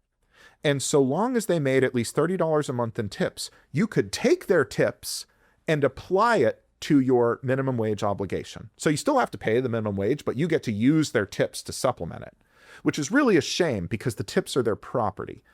So what's happening here is the employee is working their ass off to earn tips that they then essentially surrender to the employer, and the employer gives it back to them in the form of that minimum wage. So do you see what's happening there? It's a little crazy. You're at $2.13 an hour. They take your tips, stick it in there to meet your minimum wage, and then whatever you make over that is your tips. That is horseshit, which is why a lot of states have actually banned the practice, or some states have raised the tip minimum wage. So you'll go to some states where instead of $2.13 an hour, it's $3 an hour, $4 an hour, $5. But they can still take your tips. But the thought of paying somebody $2 an hour, like it doesn't make sense to me. Like I can't in my brain, I can't compute paying a human being $2 an hour and expecting them to live. I mean, like you could make an argument for actual non-tipped minimum wage still being such a small amount of money that no human could live on that. But that is like whatever, a 2x. It needs to change. I understand there's this balancing act of, the burden on businesses. I agree with FDR.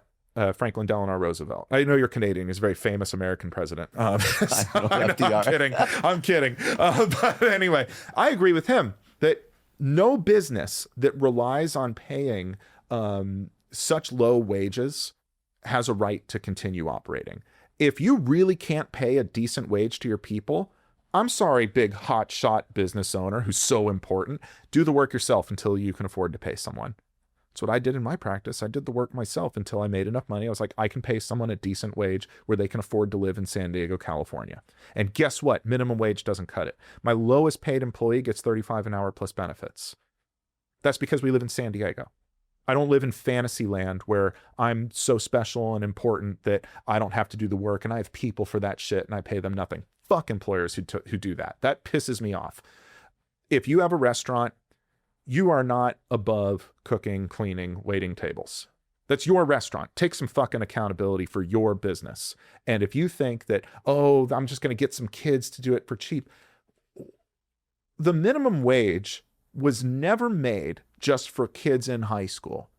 There's this new idea coming from some people that, it was never meant to be a living wage. It's for kids. It's for... That's not what it was. When the minimum wage was first introduced in the 1930s, it was expressly, specifically made to be a living wage for a decent standard of living. That is what FDR said to Congress. And that was the point. And that is what gave our labor force the ability to go back to work. We climbed out of the Great Depression and we got our economy running just in time to beat the Imperial Japanese Navy, the Nazi forces in Europe. I mean, holy shit, democracy was on its heels at the time. And America had its pants down. The Great Depression fucked this country up. And putting in robust labor protections and taking care of working class people, suddenly we've got the most roaring economy on the planet. We became the arsenal of democracy. And then sometime about 30 years after that, within 30 years after that, we forgot that it all starts at the base. You have to take care of working class people first. If you have a consumer-based economy like we do, you need people being able to afford to live. 100%. Henry Ford had it right. I mean, I understand that he's a controversial figure, and I'm not honoring the man. I'm just honoring this idea. Henry Ford wanted all of his factory workers to be able to buy his cars. And that makes sense. Yeah. Because who the fuck are you selling to if people don't have any money? I mean, you can get away with selling to the top 1% for a while, but look at Vegas. That's what they tried, and it's not working. Doesn't work out so well. No. I've always found, so everything that you said about how you started your practice, that's how I started this business. Like, I do everything myself till I can hire good people. Bootstraps, bro. That's Way it. To go. That's it. I've never raised money. I mean, there's a place in time. That's a whole other conversation for raising money for a business, but you bootstrap it. You do everything yourself. I've done everything in this business, from shooting video, coding a website, writing copy, graphic design, editing audio, video, until I can find somebody who I can pay a decent amount to do it. And I do that for two reasons. Number one, because I like to be competent and I like to know what I'm actually doing so I can hire the best. But also, as a business owner, it's a lot less stressful for me when I can pay somebody more, because then I don't have to worry about their work. Yeah.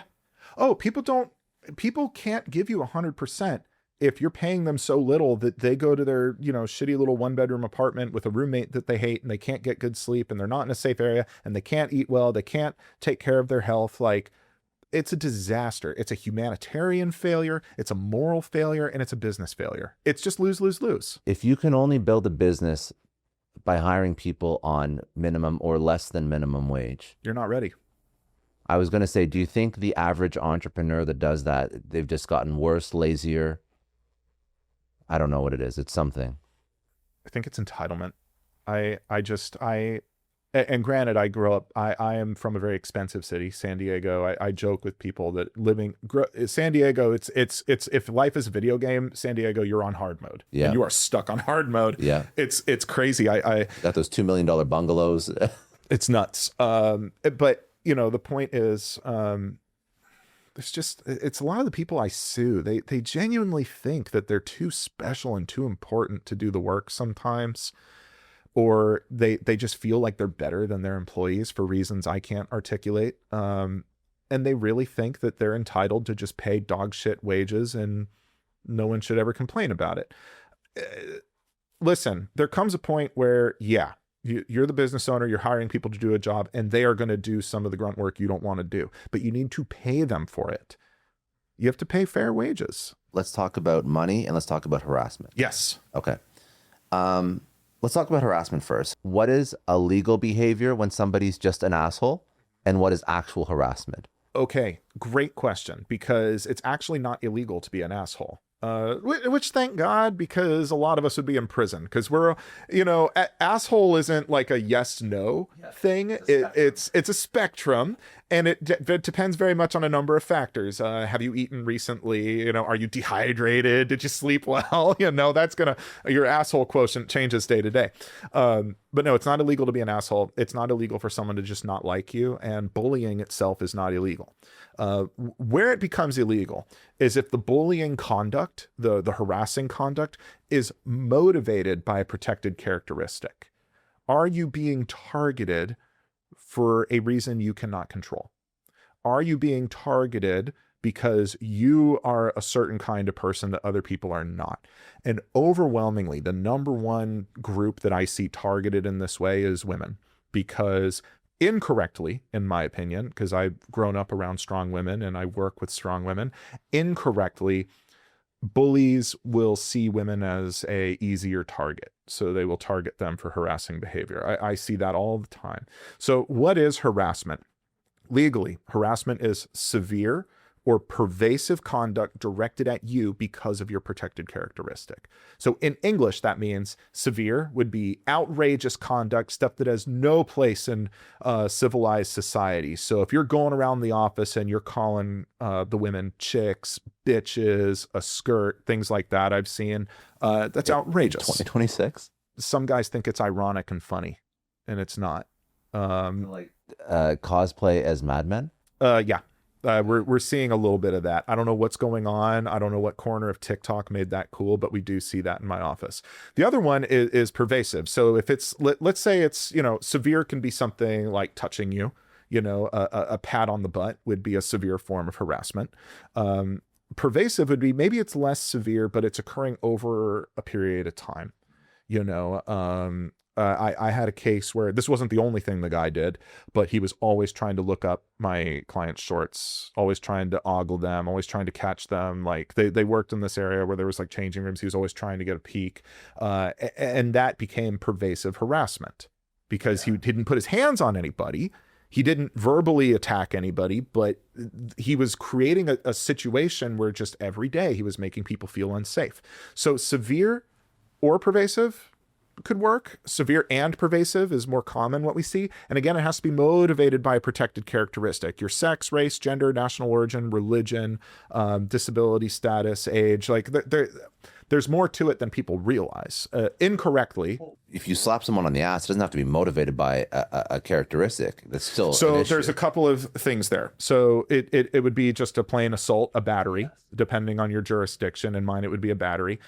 So that is an issue on itself. But it's still going to be sexual harassment motivated by gender if we have a boss who's doing it for their own sexual gratification or to demean you or to put you down in some way. So there is a spectrum. For example, if someone's being fired because they're pregnant, by definition, that is still gender-based discrimination. That's still sex-based discrimination. Yeah. And by the way, so incorrectly, a lot of folks think, oh, well, I'm a white man. That means I don't have any protections because I'm not incorrect. You're white. That is a race. You're a man. That is a gender. We do see discrimination against those groups. We do see harassment targeting people for that groups. The honest truth is it's just not as common. It's just not as common, but it's equally serious. It's equally illegal. And I do get a lot of male on male harassment. I tell a story here. It's titled, Hey Gaywad. I had a guy who was harassed by a manager, macho guy, thought he was just the shit. And he called my client Gaywad all the time. Hey, Gaywad. Hey, Gaywad. And he would like make jokes, like he'd hold up little tools and say, hey, Gaywad, want me to spit on this first? The implication being he's going to shove it up his butt. That is... People are really fucked up. People are, well... That's a whole culture issue, particularly, I mean, it's everywhere, but particularly in blue collar work, that's a problem. This sort of jockeying for dominance and status by demeaning people sexually, that is an issue. And that is a form of harassment. So even though my client was a heterosexual white male, he's still covered by that protected characteristic. He's being targeted because of his sexuality, because of his status as a man. The boss there is thinking, I can humiliate and degrade this guy by attacking his gender and his sexuality. And now this is also important. That boss was not romantically interested in Michael. He was not gay, but it was still sexual harassment. You report sexual harassment to HR and they don't do anything. What do you do next? That's tough. So there's a couple of things I want you to do. Report it in writing. Okay. That way they can't deny that it happened. And I have templates to tell you how to do it. A lot of times they'll say, all right, we're going to take this seriously. We're going to investigate. If a reasonable amount of time passes, you should follow up and be like, hey, what's going on? This is still happening. I don't know what to do. If you are actually physically unsafe, police. Seriously. If someone's putting their hands on you or trying to corner, police. Okay. If it's still going on, I want you to consider a couple options. Option one, it's free. You can look at the EEOC, the Equal Employment Opportunity Commission. You can look at your state equivalent. In California, it's the Department of Fair Employment and Housing, also the Department of Industrial Relations, the Department of Civil Rights. Most states have the equivalent.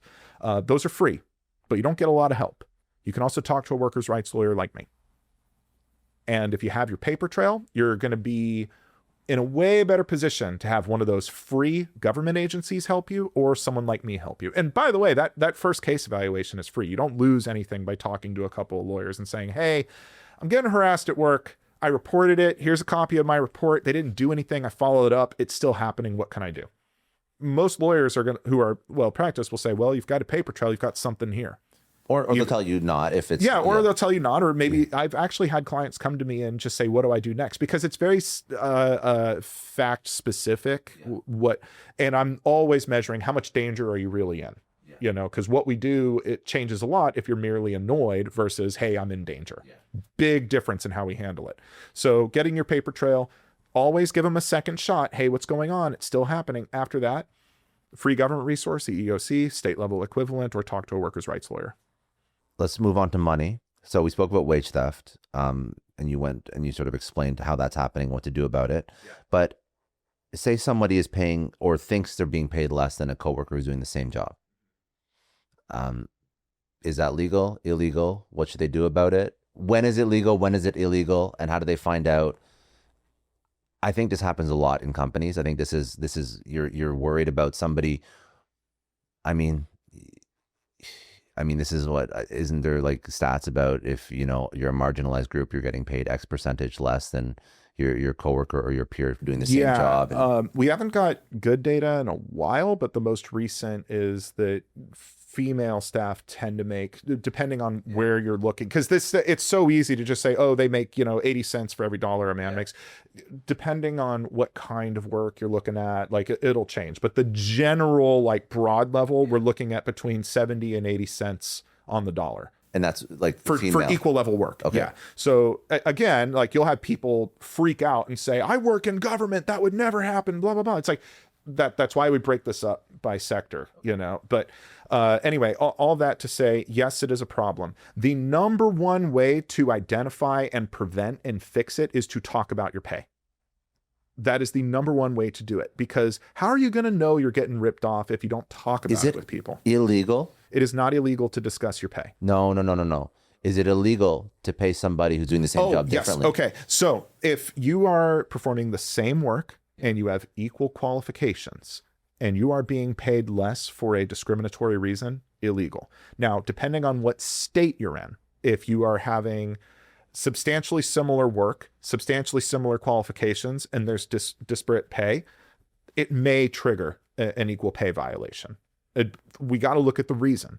If it's because you're genuinely difficult to work with, your performance isn't there, legal.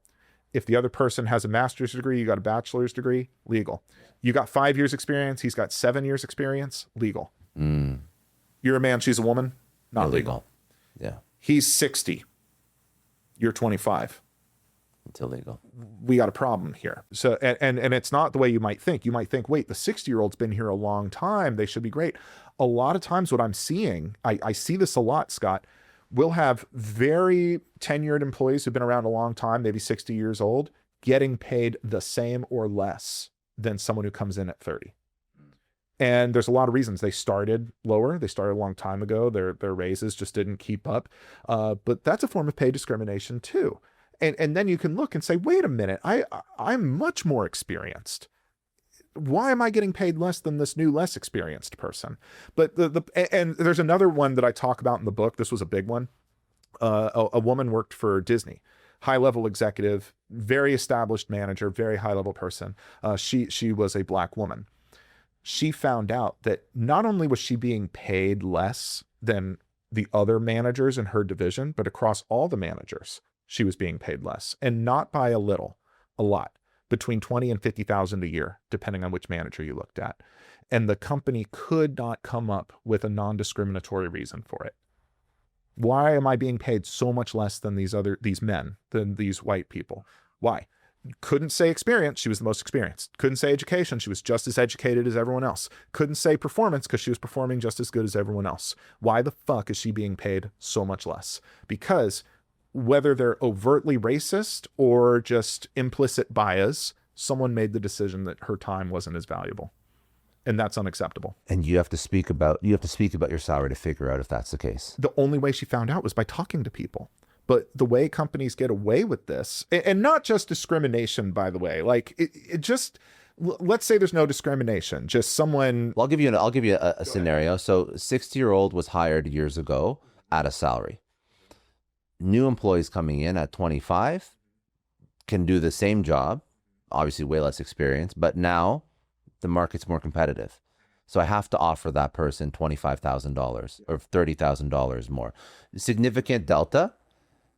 But I'm not thinking I'm discriminating. I'm just thinking I'm attracting the best talent. I have no malicious thought in my head at all. I'm like, I got to just close this hire because I need this person. And look, there's a lot of situations that'll come up where these sort of things can happen. And I'm not always going to scream ageism, racism, sexism every time. There's a lot of reasons it comes up.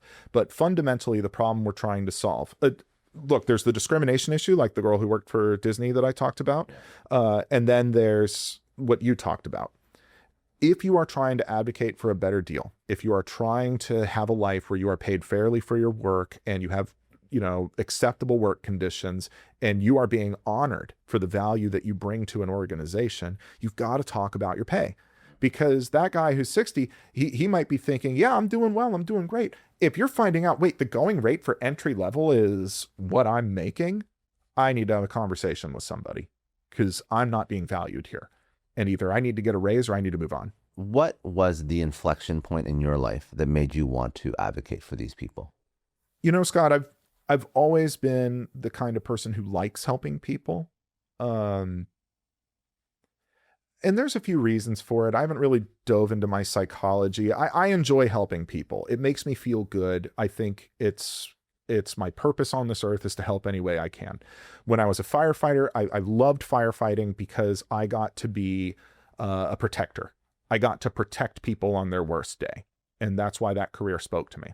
As a lawyer, I get to protect people from bullies, but I get to go a step further. When I was a firefighter, if I got called to, a heart attack, for example, I can help someone, but I can't punish the heart attack. As a lawyer, I get to go a step further and say, not only do I get to protect people who've been abused at work, but I get to go around and really kick the abuser in the face and teach them a lesson, which feels really good. Inflection point.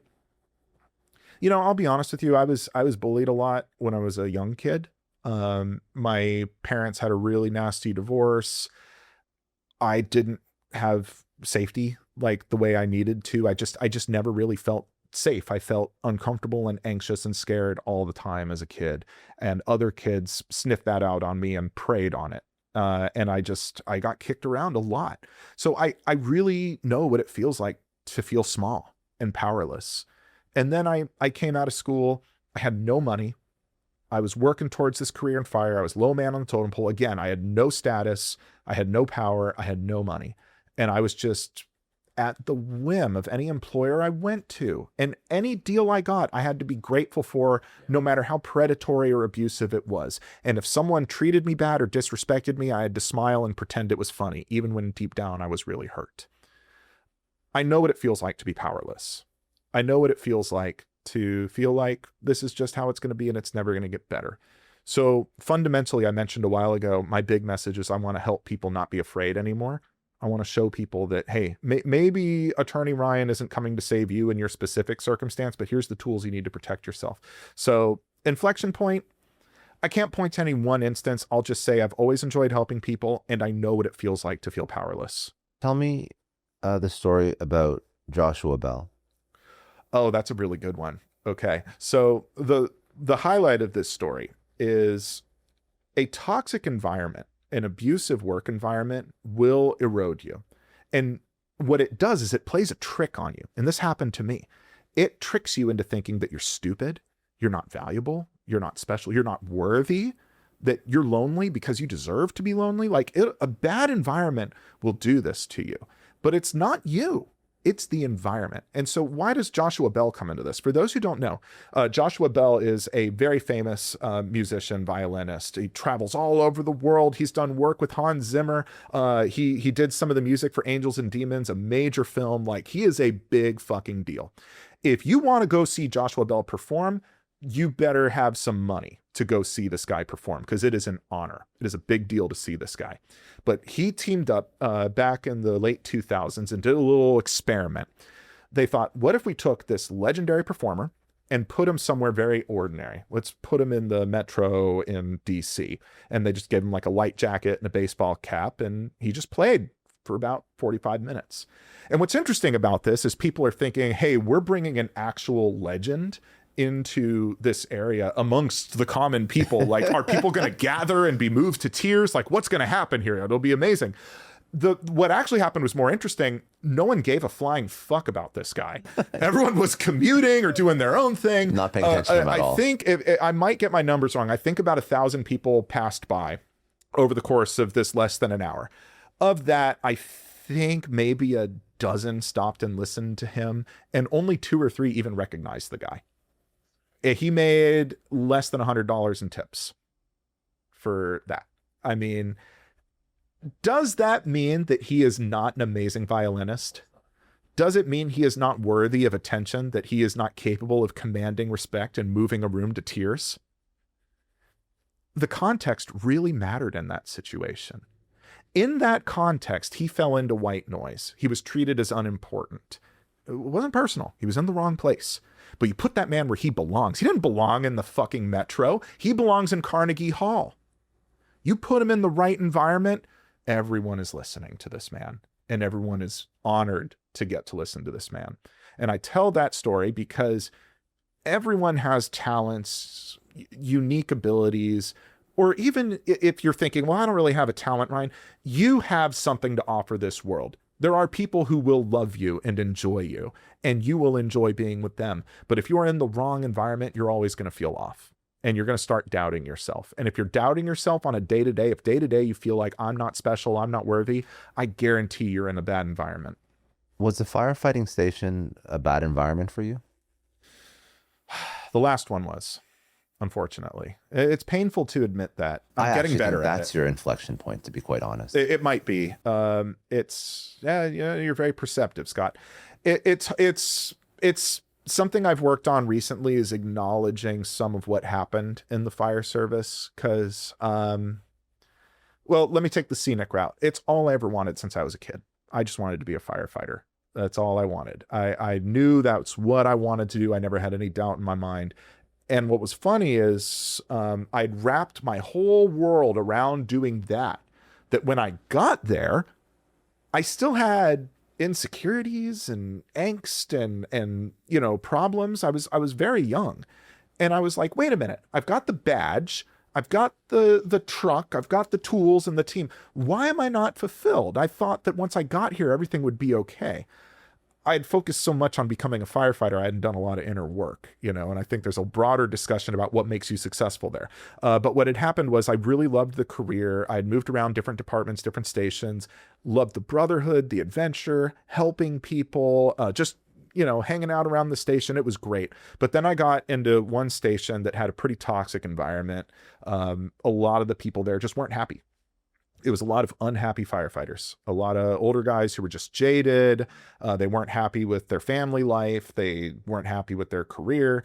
I got assigned to an officer who I call Joe in the book, who was a very troubled man. He was a miserable prick, is what I would probably say. But because he was so unhappy with his own life, he looked for an easy target to express that anger to, and it was me. I was the youngest guy there. I was the newest guy there. I had the least status there. So he picked on me. And so, you know, I loved the fire service. It's a wonderful career, and I have so much respect for the people who do it, and it's a great job. Thank God for firefighters and the people who do it and the families who support the firefighters who do it. But I was getting to a point already where I was like, man, I can't commit to weddings. I RSVP to things and then I don't show up because of staffing pattern and wildfire schedules. I don't have any control over my life. So I already was like, damn, is this really what I thought it was going to be? Is this going to give me the life I want? And then I ended up in a toxic environment where up until that point, I had always been celebrated as a positive guy, a team player, a hard worker. Suddenly, none of that was acknowledged. I was just getting bullied and criticized and attacked by a guy who was miserable. And because he was miserable, he wanted me to be miserable. And that was my Joshua Bell moment where I was like, this doesn't work anymore. I'm in a toxic environment. And even though this job is something I love doing, Joshua Bell loved playing that violin, but he was doing it in the wrong place and it didn't have the effect he wanted. That last year was tough, but I'm ultimately I'm really grateful for it, Scott. In the time it was uncomfortable. I remember I had stomach aches at the station that last couple physically months. manifested. Yeah. Anytime I woke up, I was like, what is Joe going to do to me today? What bullshit is he going to pull today? What is going to happen today? And God forbid we go to a fire and I get hurt. I know that guy's not going to stick his neck out for me. Like, I don't feel safe going to fires with this guy. I had stomach aches. And in a weird way, I'm grateful. Because if I hadn't gotten that uncomfortable, I don't think I ever would have made the change. That's what I think too. Yeah. Like I'm thinking about what you're describing. You're describing your own experience, but by living through that, now you understand the experience of people that come to you for help. Yeah. Oh, I do. I've been there. I was a firefighter. I've worked in construction, landscaping. I worked in an office sales environment. I've had a lot of different work experiences. So, you know, I'm glad I did, because there's a lot of lawyers who just come through undergrad law school and then they're lawyers and that's the only experience they have. I can empathize with my clients in ways a lot of other workers' rights lawyers can't. I also think that when somebody's going through that, you start to question, even if somebody is not explicitly gaslighting you, sometimes you start to question your own self-worth. And that environment, like, because this is actually probably something that you deal with. You get people coming to you because they see your content and they've been dealing with something for so long, but they've almost tricked themselves into thinking that it's normal. I have people who are all apologies when they come to me. They feel guilty asking for help. They feel like they're doing something bad by simply saying, hey, I don't think I deserve to be treated this way. Because it's exactly what you pointed out. Over time, they start to think, I'm treated this way because this is what I deserve. I'm paid this way because I'm not as smart as my boss. My boss gets the car and the house. I don't, because I'm not as good as him. And they really start to think that. But I'll tell you something that's really magical. You know, we talk about the dark side. There's something I love about this career. I have a case that I settled yesterday for over $2 million. We talked about it a couple of times. And I keep bringing it up because this is actually probably my favorite client I ever had. A wonderful woman. She's just so strong and vibrant and wonderful in so many ways. And she's so brave. But the version of her that came to me for help 2 years ago versus the version of her that I got to call and deliver the news, totally different person. Because when she came to me, she was at her lowest point. She had just got fired. She was about to have a kid. Her husband was sick. He couldn't work. And she just got abused by who she thought was one of the most powerful men in town. And she didn't know what to do. And she was scared. I watched her really find her voice and grow into someone much more assertive over 2 years. Because over the 2 years of the litigation, she realized, this guy's not invincible. oh my God, like she gets to see him in a deposition for the first time. It's the most vulnerable she's seen him. He goes, he's kind of a bitch, you know? and she found her confidence again. And I get that joy sometimes. I get the joy of watching someone come in and I can see all the gaslighting sort of wash away from them over time. It's a really cool feeling because I noticed you have Atomic Habits on the shelf behind me. James Clear, amazing book.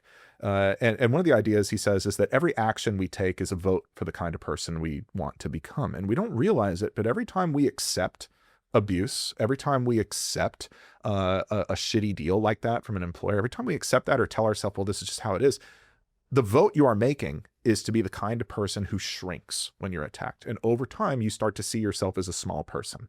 But every time you push back, every time you stand up, every time you take that risk and say, hey, wait, you're not going to speak to me that way, you're voting to be the kind of person who is more confident, who stands up a little taller, who's a little more willing to go out and take risks and take the things that you want in life.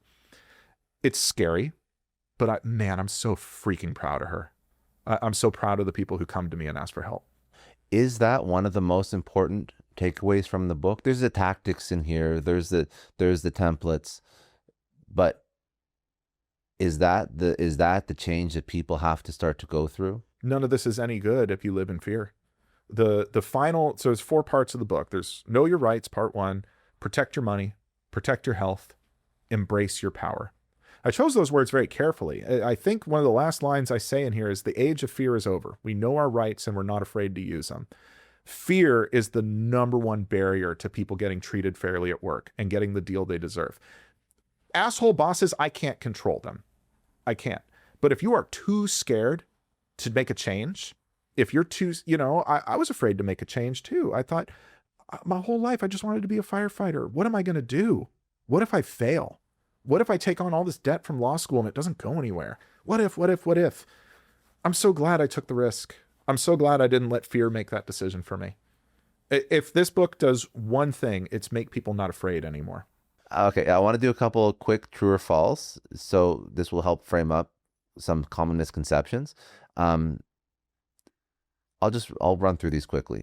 If you quit your job, your employer can withhold your last paycheck. No. Oh my God, no. No. And I'll tell you this, in California, it's even worse. So, at the federal level, you got to get your final paycheck. That doesn't change. Even if they fired you for cause, even if, you deserved it, you still have to give you that final paycheck. But in California, we got a really cool rule that I hope becomes federal law one day. In California, we have something called waiting time penalties. And it punishes employers who, out of capriciousness, meanness, revenge, withhold your final paycheck. Interest. Worse than interest, because interest is what, 10% usually is what we go for. In California, if you're fired, you are supposed to be paid your full final wages on that day. If they don't do it, then every day that it is late, you accumulate a penalty equal to 1 full day of wages, including planned and regular overtime. So this gets very expensive very quick. It's capped at 30 days, but I have had cases where an employer wanted to stick it to one of my clients and withheld the pay or whatever. And after penalties and everything else that came out, what would have been maybe $1,500, their ego cost them 35 grand. And I don't feel bad about that at all, because no one asked you to be a petty little prick and withhold someone's pay. No one asked you to do that. You did that. If you discuss your salary with your coworkers, you can be fired. They can fire you, but that's going to be a violation of the National Labor Relations Act, and it's going to be a violation of some state laws as well. You don't forget that the United States is a layer cake. We have the federal protections that kind of form the base, and they apply to everyone, and then the states can build on it. So employees have a federally protected right to engage in concerted activities for mutual welfare and protection, and that includes the right to discuss pay. HR is there to protect the employees. No, HR is there to protect the company. And here's a quick test that you can do. If you want to know who is your ally at work, it's very easy. Who signs their paycheck? Is it you? If it's not, then they're not on your side. I'm sorry. And look, it's not that all HR is out to get you. I have good friends in HR. One of my sisters is in HR. It's a great profession, but they are there to protect the company. That's their job. If your boss is a bully, that's illegal. Depends on why they're bullying you.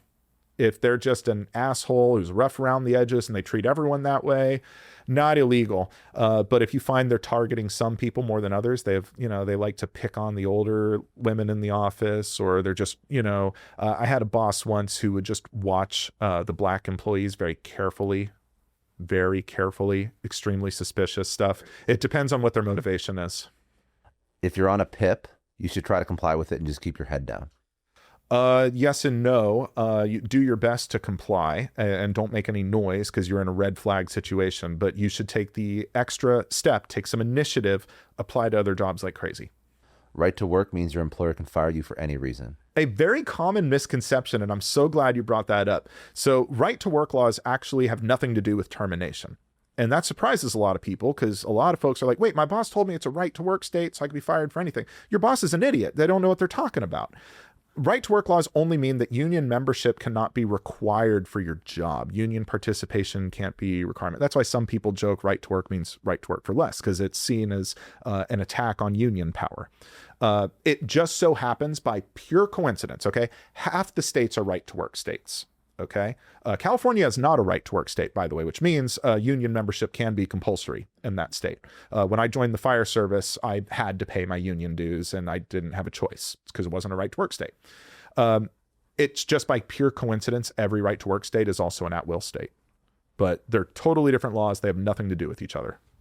If your employer says you signed an arbitration agreement, you've given up your right to sue. You've given up your right to sue them in court for covered claims under that arbitration agreement, but you can still take them to arbitration. And what's really fun about that, I don't like arbitration. The rules are loosey-goosey. I have a whole section on arbitration. I'm not really a fan. But when you go to arbitration under employment, the employer pays the fees for that. So they really feel cute because, they kind of got out of a collective action. They've put up a hurdle in front of you, but at some point they got to pay that arbitrator. So a lot of times if there's an arbitration agreement, look, I'll go to arbitration. I have 3 arbitrations coming up this summer that I'm going to go represent employees, and I'm going to win. At least I'm pretty confident I'll win. It's not the end of the world. Just if you can avoid them, don't sign it. But if you have to, talk to a workers' rights lawyer and make sure that they have experience arbitrating claims. You need money to hire a good employment lawyer. Absolutely not. So this is actually a really fun one because I get a lot of people who I'll say, hey, this is a case I worked on. And people say, well, it must be nice to have money. Or like, you're a shark. How do you take advantage of these people? Like, I would have no clients if I charge fired, unemployed people hundreds of dollars an hour for my work. That wouldn't make a lot of sense. I get paid when I win, and I cover the costs of litigation. So I have one case where it's been very expensive. We had to hire expert witnesses, filing fees, deposition fees. I pay salary for my team who's working on the case. I'm in this case for like $50,000 before we're even talking about my fees. I cover that expense for my clients. It's a risk I'm willing to take for them. But you got to come to me with a real claim. If you're coming to me just very wishy-washy, I don't like my pay, my boss is a jerk, not good enough. I need to see that something illegal actually happened to you, and then I'm willing to take that risk. At-will employment means you have no rights. Nope. I practice in an at-will state, and we do very well there. If you report something and nothing happens, there's nothing else you can do. Nothing else you can do. It depends on the company. Usually you can escalate it. You can do the follow-up that we talked about earlier in this podcast. But if you actually truly do hit a wall, now it's time to talk to a state agency or a workers' rights lawyer like me. You also have the option of leaving. I mean, some people have more options than others. We talk about that. But if it's really a dead end and you don't want to go the pursuing a claim route, try to leave. When should you stay and when should you go? That's really a question that only a person who's in there really knows, because it depends on a lot of things. I will say this. If you are starting to have physical symptoms, you wake up in the morning and you have a stomach ache, you can't sleep, you dread work, your palms are sweaty, you're uncomfortable in your own skin, no appetite, leave, because this job is affecting your health. Seriously, if you start having physical symptoms like that, leave. Sunday scaries happen to everyone. I love my job and I get Sunday scaries sometimes. But if it's every night is Sunday scaries, it's time to leave. And certainly if any, this is obvious, but if anyone is like sexually harassing you, pressuring you for that, leave. Oh, and if your paycheck bounces, leave. Leave. Definitely leave. Yeah. You'd be surprised how many people stick around in that situation. I've had that happen before. Just to bring this home, tell me one last story, just the craziest story that you've ever had to deal with. Crazy is relative, because they're all a little crazy. Let me think on this a minute. I mean, there's two that come to mind. There's a wage and hour one and a sexual harassment one. The wage and hour one, this is just outrageous and bonkers to me. I don't know how they thought this was okay. It was this franchise restaurant, and what they did is they hired mostly high school kids, and they told the high school kids that they could come in on weekends to volunteer for a job.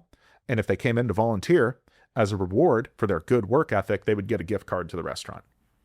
That violates so many rules. And the fact that they thought this was okay is just bonkers beyond all reason. So that was pretty outrageous. The other one, sexual harassment. Oh my God. It's always a married guy. Married guy. So bad.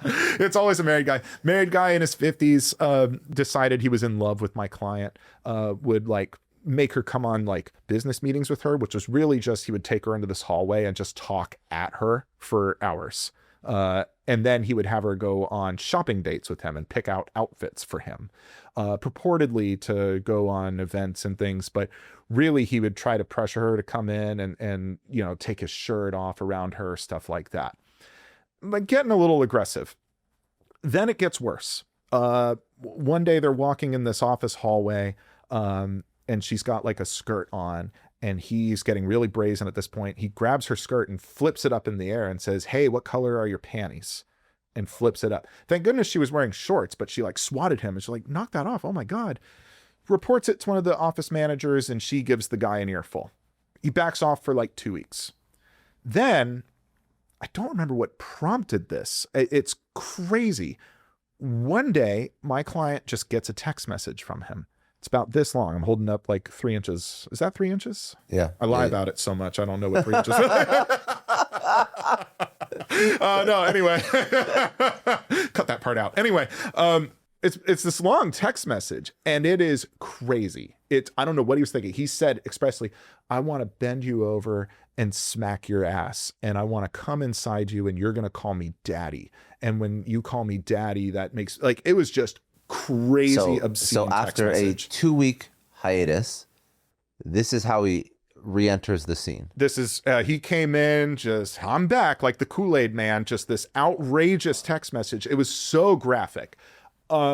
He sends it, and then like 5 minutes later, he's blowing up my client, calling, delete that message, oh my God," like freaking out, but the damage is already done. And that was the last straw. That was the one where she was like, "I quit, I'm done," and she ended up calling me. And we got her, I can't say exactly, but we got her 6 figures ultimately. It was a pretty grotesque harassment case. She was really afraid of that man, by the way. Part of the reason she tolerated this man was very wealthy. He was very well connected, and he made it very clear that if he wasn't happy with anyone in the office, he would destroy them and they would never work again, which is why people get put in this position where intolerable behavior becomes tolerated because there's so much fear. But I got to tell you, just like my client who we settled this week, I was so proud of this specific client because the version of her that came to me was so scared, very submissive to authority, you know, didn't know her rights. And at the end of it, she was like, "That guy's a coward. Yeah. That guy's a bitch. We kicked his ass." And she is so much more assertive now. And she's so much more fearless. Anyway, the reason that case is outrageous is the guy is married and he sent a text message like that. I don't know what and the deposition was so funny. I pulled it up immediately. I was like, "Hey, let's read this text message." And his lawyer was like, "The document speaks for himself, objection." I was like, "All right, I'll read it." I want you to just give advice to people who are listening, who are in a situation where they're feeling harassed or they feel like something's off. They maybe they can't know exactly what it is, or maybe they just feel like this isn't the way that work should be. And they're scared. Like, they're not gonna verbalize that they're scared, but you know when you're scared of something that's going on at work, and you're scared of someone, and you're scared of someone ruining you or your career or your standing in the community. There's a million different reasons why you are listening to this and you are thinking about your situation at work. And the thought of taking action gives you anxiety, gives you stress, and you're in your mind trying to figure out what feels worse, continuing on or taking action against this person or this company, it could be both, that is making your life a living hell? What is your message to that person? I want to hit a few things. There's three broad points that I think I want to hit. First, I want to address the fear. I want to address the trying to decide whether to take action or leave, and then why you're so afraid to take action. So first, I want to talk about the fear. I've been there. You are feeling that fear because your nervous system, your body is trying to protect you. Being afraid doesn't mean you're a coward or you're weak or you're small. It is just an old evolutionary trait that we all have. It is trying to protect you. It doesn't make you a coward. You are still brave. You are still strong. You are still worthy, even when you feel fear. Do not let the fear cause you to think any less of yourself. Okay. Moving on. Part of the reason you're so scared about what to do in this situation is because you do not know what to do. You're scared because you are not aware of your options. And you might be thinking that it's very binary, either do nothing or, burn the boats, we're suing, we're direct confrontation. There is a spectrum of action you can take depending on the level of threat you're against. And it doesn't have to be that confrontational. That's why I have sample emails and templates, because I know you don't know what to say. I'm going to tell you what to say so that you can push back gently without getting into too much hot water, not more than you can handle. Pushing back a little bit on that spectrum, it's like weight training. Every time you learn to assert yourself on a small level, start small. You don't have to go big guns blazing, just little things. You exercise that muscle and you're going to start feeling a lot more firm. When is it time to take action? I've said before that when the physical symptoms are there, but maybe sooner. I mean, honestly, the minute your money starts getting fucked with, the minute you're starting to doubt yourself, the minute your mental health is starting to decline, it's time to do something. Because just like my client, it's only going to get worse. She pushed back a little bit, thank God. He behaved himself for 2 weeks and then came back worse than ever. So if you're afraid, I get it. Don't think less of yourself for being afraid. You're afraid because you don't know what to do. Learn your rights. Seriously. It's worth the time. I know we're all busy. Get my book if you can. If you can't, get on YouTube University and follow lawyers like me. It's free. I put a lot of free information out there because you're going to be less scared when you know what the steps are. You take everything you've learned over your career and with all the people you've advocated for. It doesn't have to be career advice, just life advice, because I think there's a lot of important lessons about how you approach challenges in life, how you approach fear that you've articulated, that you speak to people about, and you want to take one of those lessons and you want to pass it on to your child. What would that lesson be and why? It's an excellent question because, I'm still a student too. I'm figuring things out. I've been angry when I should have been calm. I've been anxious when I should have found peace. I've been in my head when I should have been present. So what am I trying to pass on to my child? I want to teach them, first of all, your success in life and how you measure how well you're doing. It has so much more to do with how you treat other people than anything else. I hope you make lots of money because that makes your life easier. But the ruthless pursuit of money and status is going to leave you feeling very hollow at the end of the day. How you treat yourself is going to affect how you treat the world around you and how you see the world around you.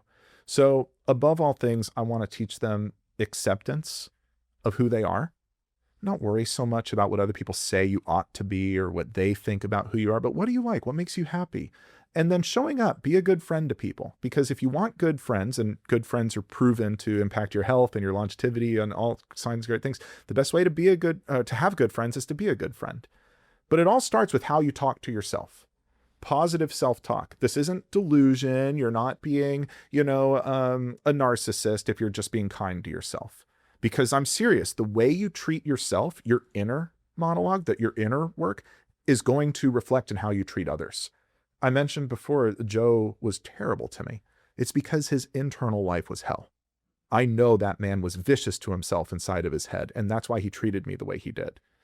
On the flip side, the kindest, gentlest people I know, they're kind to themselves. You're going to make mistakes, and it's okay to make mistakes. You don't have to be perfect to be good. You don't have to be the best to be great. Just, man, the harder I work and the farther I get along in my career, the more I realize that all of this constant being so hard on yourself, it doesn't get you anywhere. So, work hard, do your best, appreciate progress, pursue peace above perfection. This ruthless pursuit of you have to be the top 1%, the best, the best, the best. Enjoy the journey a little bit. Because if you're enjoying yourself, if you're kind to yourself, if you're engaging in some progress, you are going to be kinder, you are going to be softer, you're going to be more trustworthy, people are going to feel safe around you, and you're going to have better relationships in the long term. So it took me a while to get there, and that's not really something I've condensed into a headline, but that's what I'm working on right now, and I've seen results, and I want my kid to have that too. So the book, Get It in Writing, is out now when this is live. It'll be out. It's available pretty much everywhere books are sold. It's easy to find. I don't have a preferred retailer. Go wherever you like. Where else do you want to send people to consume more content? Obviously, get the book. Oh, of course. Well, I'm at Attorney Ryan on Instagram, Facebook, and Threads. Yes, I braved the Threads jungle. I'm on TikTok, but I don't really post there anymore. It's at Attorney Ryan there if you want to see the graveyard of my old content. And then I'm on YouTube at Ryan Stygar.